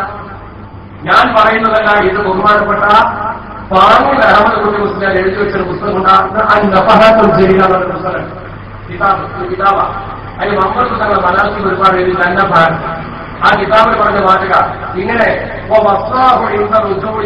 അങ്ങനെ പറഞ്ഞത് തങ്ങൾ അവരോട് വസ്യം ചെയ്തു ഇന്ത ഋതുഹി മടങ്ങി വരുമ്പോ അതിന് ഈ സ്ത്രീ മറച്ചു വെക്കണം, ഇത് പുറത്താക്കാൻ പാടില്ല, ആരോടും ഉണ്ടാകാൻ പാടില്ല. ആയിക്കോട്ടെ അനുഭവം പോയി. ചരിത്രത്തെ പറയുന്നത് ഇയാൾ നേരെ വീട്ടിലടിച്ചത്. വീട്ടിൽ ചെന്നപ്പോഴേക്ക് കുറെ സമയം കഴിയുന്ന തുറയോടുത്ത് പറയാൻ പാതിരാക്ക് പോയതാ. വീട്ടിൽ ചെന്ന് കയറിയിട്ട് ഭാര്യ വാദം നിങ്ങളെ കേട്ടാ പോയെന്ന് വെച്ചു. അത് പറയാൻ പാടില്ല. അവരുടെ ഭാര്യയുടെ അടുത്ത് പാതിരാക്ക് ഇറങ്ങിക്കൊണ്ട് രാത്രി കയറി ചെല്ലുമ്പോ അത് പറയാൻ പാടില്ല. കുഴപ്പമില്ല, വേറെ വിമർശപ്പെടുന്നത് സംഭവിക്കും. അപ്പൊ ഇദ്ദേഹത്തോട് ഭാര്യ അതെന്താ പറയാൻ പാടില്ല, എന്തായാലും പറയണം, തീരെ പറയാൻ പാടില്ല. ആ ഫസ്റ്റായി ആറ് കുഴപ്പമായി. കാരണം എന്തായാലും ശരി പെണ്ണുങ്ങളാണെന്ന് ചാടി അതുകൊണ്ട് പറയിപ്പിച്ച് അതുകൊണ്ട് പെണ്ണും പറയാൻ പറ്റില്ല. ഇയാൾ അവസാനം നിർബന്ധിച്ച് ഇയാൾ പറഞ്ഞു. ഇയാൾ പറയാൻ തുടങ്ങിയതോടുകൂടി ഇയാൾ നാമം പഠിച്ചതാണ്. പിന്നെ അത് ഉണ്ടാകില്ല. തരത്തിൽ നീ കണ്ടതും ഇന്നെന്താ ചൊന്നാരെ തെറ്റിച്ച് കൂട്ടും അനപ്പിച്ച് വിട്ടോ അങ്ങനെ നോക്കത്തെ മാലിക്കാണ്. പിന്നെ അയാൾ 5 കൊല്ലം ജീവിച്ചു. 5 കൊല്ലം മുന്നില്ല എഴുതിയിരുന്നതല്ലോ. അങ്ങനെ ഇല്ല. തങ്ങൾ പറയണമെന്ന് ഇയാൾ പറഞ്ഞു. ഭാര്യ പറയിപ്പിച്ചു. പെണ്ണുങ്ങൾ കെട്ടിക്കോ, അത്തരം വിഷയത്തിലെ കുട്ടികളെ വായിക്കണം. എന്നാ മാതാക്കന്മാരെ കാര്യം കൊണ്ടുപോകണ്ട. 2 മനസ്സിലായി. വളരെ സൂക്ഷിക്കേണ്ട കാര്യം. അങ്ങനെ പറഞ്ഞത് തരത്തിൽ നീ കണ്ടതും ഇന്നെന്താരെ തെറ്റിച്ച് കൂട്ടും അടപ്പിച്ച് വിട്ടോ അങ്ങനെ പറഞ്ഞ തെറ്റിച്ച് കൂട്ടണം. കൂട്ടുകാരുടെ ശബ്ദ പച്ചമലത്തിൽ ഏർപ്പെടണം ഭാഷയാണ്. അവൻ നിങ്ങൾ ശരിക്കും മനസ്സിലാക്കുന്ന വളരെ പ്രധാനപ്പെട്ട ഒരു കാര്യം എന്താണ്? മഹാന്മാർ അങ്ങനെയാണ്. അവർക്ക് അങ്ങനെയൊക്കെ സ്ത്രീയാളെ ആ നാട്ടിൽ എന്താണെങ്കിൽ അമ്പത്തങ്ങൾ പറ്റിയത് കറാമത്തുകൾ അത്ഭുതങ്ങൾ അത് ധാരാളം ഉണ്ടാവും. അത് ജനങ്ങൾ കണ്ട് തെറ്റിദ്ധരിക്കേണ്ട. അതുകൊണ്ട് നീ അത് പരസ്യക്കാരോട് പറയണ്ട എന്നൊക്കെ പറയുന്നു. അവ യഥാർത്ഥ വഴിയിൽ ഒരിക്കലും ജനങ്ങൾ ഇതിൽ പ്രകടിപ്പിക്കുന്നതല്ല. കണ്ണീർന്ന് വഴിയേലും ശംസുള്ള വഴിയായിരുന്നു. വിലായത്തിന്റെ മർത്തവ്യത്തിൽ 2 മഹാന്മാർ തന്നെയാണ് നമ്മൾ നയിച്ചത്. പക്ഷേ അവര് എൽമ കൊണ്ട് വിലായത്ത് മറച്ചു വെച്ചു. അവരൊരിക്കലും വിലായത്ത് പുറത്തെത്തില്ല. അങ്ങനത്തെ 2 മഹാന്മാർ നമ്മുടെ മുമ്പിലുണ്ടായിട്ടുണ്ട്. മരണസമയത്ത് പോലും ബഹുമാനപ്പെട്ടവരെ മുല്ലക്കോയ തങ്ങൾ ശരിക്ക് സ്വീകരിച്ചിട്ട് വരക്കല മുല്ലക്കോയത്തുള്ള കബവും മുല്ലക്കോയ വരക്കലും വരക്കല മുല്ലക്കോയത്തുള്ള കൊണ്ടുവന്ന് കിടത്തി തന്നെ കാലിന് ചുമൽ. അപ്പൊ എന്താ സമത്ത? ഒരാൾക്ക് സമത്ത എവിടെ? ശംസുലമയുടെ സമത്തയാണോ? അതാ വരക്കൽ മുല്ലക്കോയത്തങ്ങൾ. മുല്ലക്കോയത്തങ്ങളോട് സമത്തണ്ടാക്കിയത് ആ കാലിനെ കുറിച്ച് ശംസുലമുണ്ട്. ആ കാലിൽ നിങ്ങൾ പിന്തുടർന്നു പോകുന്ന കാലിനെ നമ്മുടെ കയ്യിലുള്ളത്. വേറെ എവിടുന്ന് വന്നാൽ നിൽക്കല്ല അമ്മാകുഴലോ നിങ്ങൾ ചിന്തിച്ചോ.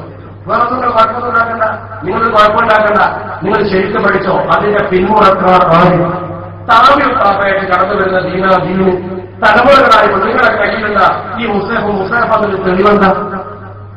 അള്ളാഹു നിങ്ങൾക്ക് ജിബ്രീൽ ഇസ്ലാമിനെ പറഞ്ഞയച്ചു നിങ്ങളുടെ മുസാഫ് തോന്നിട്ടോ? തിരുവനങ്ങാടിയിൽ അച്ചടിച്ചു മുസാഫാന്ന് പറയാൻ പറ്റുമോ? അതെങ്ങനെ മുസാഫായി? അത് തലമുറകളായി കൈമാറി വന്ന ഒരു ഗ്രന്ഥമാണ്. നമുക്ക് അത്രയെ കുറിച്ച് അറിയും. തലമുറകളായി കൈമാറി വന്ന ഗ്രന്ഥമാണ്. ആ ഗ്രന്ഥം ശരിക്കും നമ്മുടെ കയ്യിലെത്തി. അള്ളാഹു റബ്ബുൽ ഇസ്സത്ത് അത് അവസാനം വരെ കാത്തു സൂക്ഷിക്കുമെന്ന് പറഞ്ഞിട്ട് സൂക്ഷിക്കപ്പെടും നമ്മുടെ കയ്യിലെത്തി. എന്നതുപോലെ സമത്ത മുല്ലക്കോയത്തുള്ള ആദ്യത്തെ ദുആണ്. ഇതിന്റെ പിന്നിൽ അണിനിരക്കുന്നവർ ഇമാം മഹ്ദി തങ്ങളുടെ പിന്നിൽ അണിനിരക്കുന്നേ പറച്ചവനെ. ഇമാം മഹ്ദി തങ്ങൾ വരുന്നതുവരെ ഹക്കിന്റെ മേൽ ഉറച്ചു നിൽക്കുന്ന കോമുകളുണ്ടാവും. അവരെ തകർക്കാൻ ആർക്കും കഴിയില്ല. ആ ഹക്കിന്റെ കോമ് ഇന്ന് 90ാം വാർഷികം ആഘോഷിക്കാൻ പോവുകയാണ്. ചിന്തിക്കണം നിങ്ങൾ. നമ്മുടെ നേതാക്കളൊക്കെ നമ്മുടെ മുമ്പിൽ കടന്നുപോയ പർവ്വതങ്ങളെ കുറിച്ച് ചിന്തിക്കണം.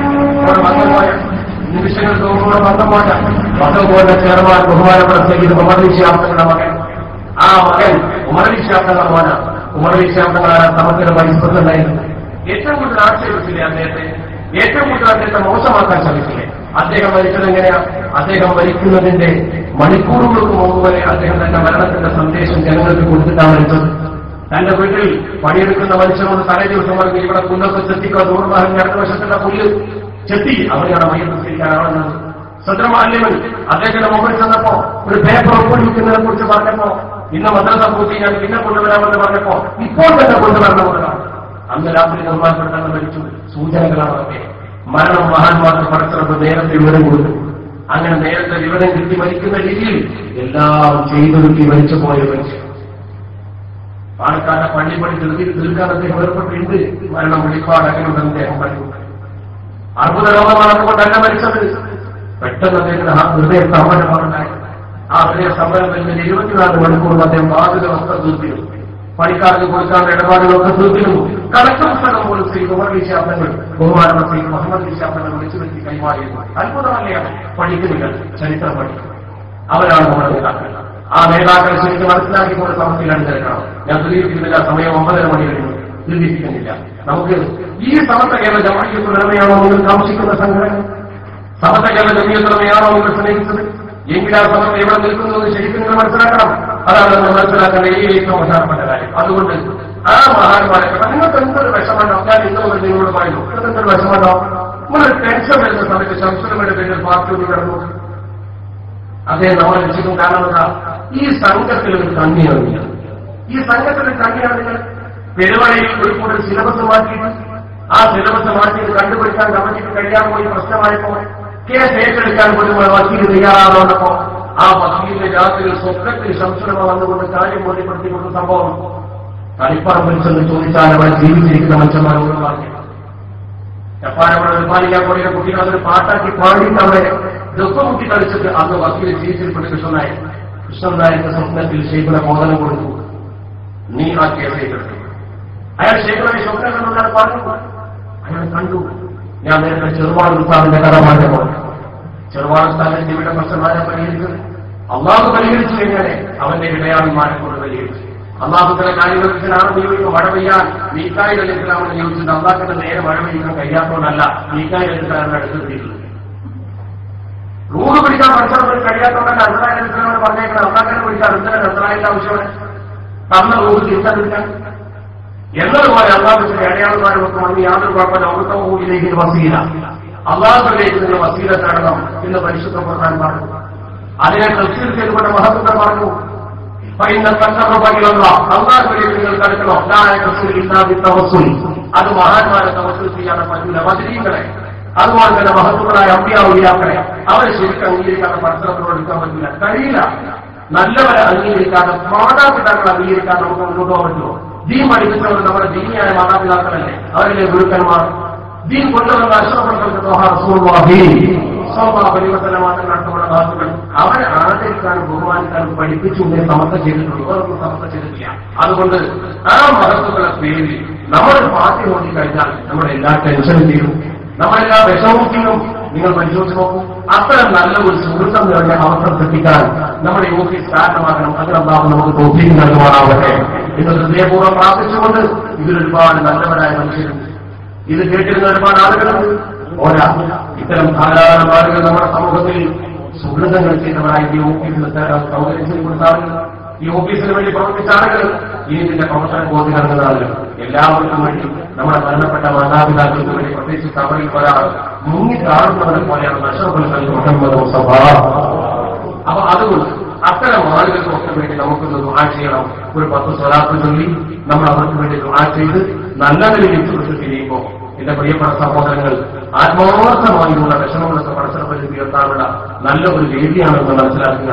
അതോടൊപ്പം തന്നെ ഞാൻ നിങ്ങളുടെ സംഘാടകരെ ഏൽപ്പിച്ചൊരു ചെറിയ കാര്യം പറയുമ്പോൾ നിങ്ങൾ മനസ്സിൽ വിഷമിക്കരുത്. കാരണം നമുക്ക് ഇതിനൊക്കെ ഒരുപാട് സാമ്പത്തികമായ ആവശ്യങ്ങളുണ്ട്. ഞാൻ നിങ്ങളോട് പറയുന്നു, ഒരു ചെറിയ സമസ്യ ഇവിടെ ഒരു മുസാഫിർ നടത്തണമെന്ന് എന്നോട് പറഞ്ഞാൽ അത് പ്രയാസമുള്ള കാര്യമാണ്. പക്ഷെ എങ്കിലും സംഘാടകരുടെ വിഷമം ഞാൻ മനസ്സിലാക്കി ചെയ്യുകയില്ല നിർവാഹമില്ല. ഒരു കാര്യം നിങ്ങൾ മനസ്സിലാക്കി, അല്ലാഹു നമുക്ക് ദാരിദ്ര്യം തന്നിട്ടുണ്ടാവും, നിയമത്ത് തന്നിട്ടുണ്ടാവും, എല്ലാം തരുന്നവർ പടച്ചവനാണ്. ബുദ്ധിന് വൃത്തമന്ത ശാസ്ത്രമന്ത അന്ന് തരുന്നു, അത് എഴുതുന്നു. നിങ്ങൾക്ക് മനസ്സിലാക്കില്ല. നമുക്കിപ്പോൾ ഒരാഗ്രഹം മരണം വരെ നമ്മുടെ ജീവിത ആവശ്യത്തിന് വേണ്ടി, നമ്മുടെ കുടുംബാവശ്യത്തിന് വേണ്ടി ഒരു മനുഷ്യന്റെ ഒരു കഴിഞ്ഞേണ്ട ഒരു ഗതികളെ പടച്ചിടത്ത് നമുക്ക് വരുത്താതിരിക്കുവാണോ? ആ ഒരു നല്ല നിര്യാതി ഇപ്പൊ നിങ്ങൾക്ക് കയ്യിലുള്ള തുകയിൽ ഒരു നല്ല തുക ദീനിയായി കാര്യങ്ങളുടെ കുട്ടിയുടെ ഓഫീസ് തുറന്നപ്പോൾ അവരൊന്ന് പ്രോത്സാഹിപ്പിക്കുക, ദീനെ പ്രോത്സാഹിപ്പിക്കണം ലക്ഷ്യം നല്ല മനസ്സോട് കൂടി നമ്മളൊന്ന് കൊടുക്കുക. അതിന് പറക്കത്തുള്ള ഒരു 100 രൂപ നമ്മൾ കൊടുത്താൽ അതിന് 1000 രൂപ പടച്ചിടപ്പ് വേറെ വഴിക്കുന്നത്. അതല്ലെങ്കിൽ ഒരു 100 രൂപ നമ്മൾ ആശുപത്രിയിൽ കൊണ്ടുപോയി കൊടുത്ത് പടച്ചം ഒഴിവാക്കി തരുമെന്ന് ഉറപ്പാണ്. ശംസുള്ളവരുടെ പേരിലും കണ്ണീർസാന്റെ പേരിലും മനസ്സിൽ നിയന്ത്രി ചെയ്തു കൊടുക്കും. ഈ സദസ്സിലുള്ള നല്ലവരായ നല്ല മനസ്സോടെ വെറുക്കാം. നിങ്ങളെ കഴിയുക ഏറ്റവും നല്ലത് സ്വലാത്ത് ചെയ്യുന്ന സമയത്ത് എത്രയും പെട്ടെന്ന് കൊണ്ടുവന്നിട്ടില്ല, അവിടെ തന്നെ പോയില്ല, പെട്ടെന്ന് ദുആ ചെയ്യാം. ഞാൻ ദീർഘിപ്പിക്കൂല.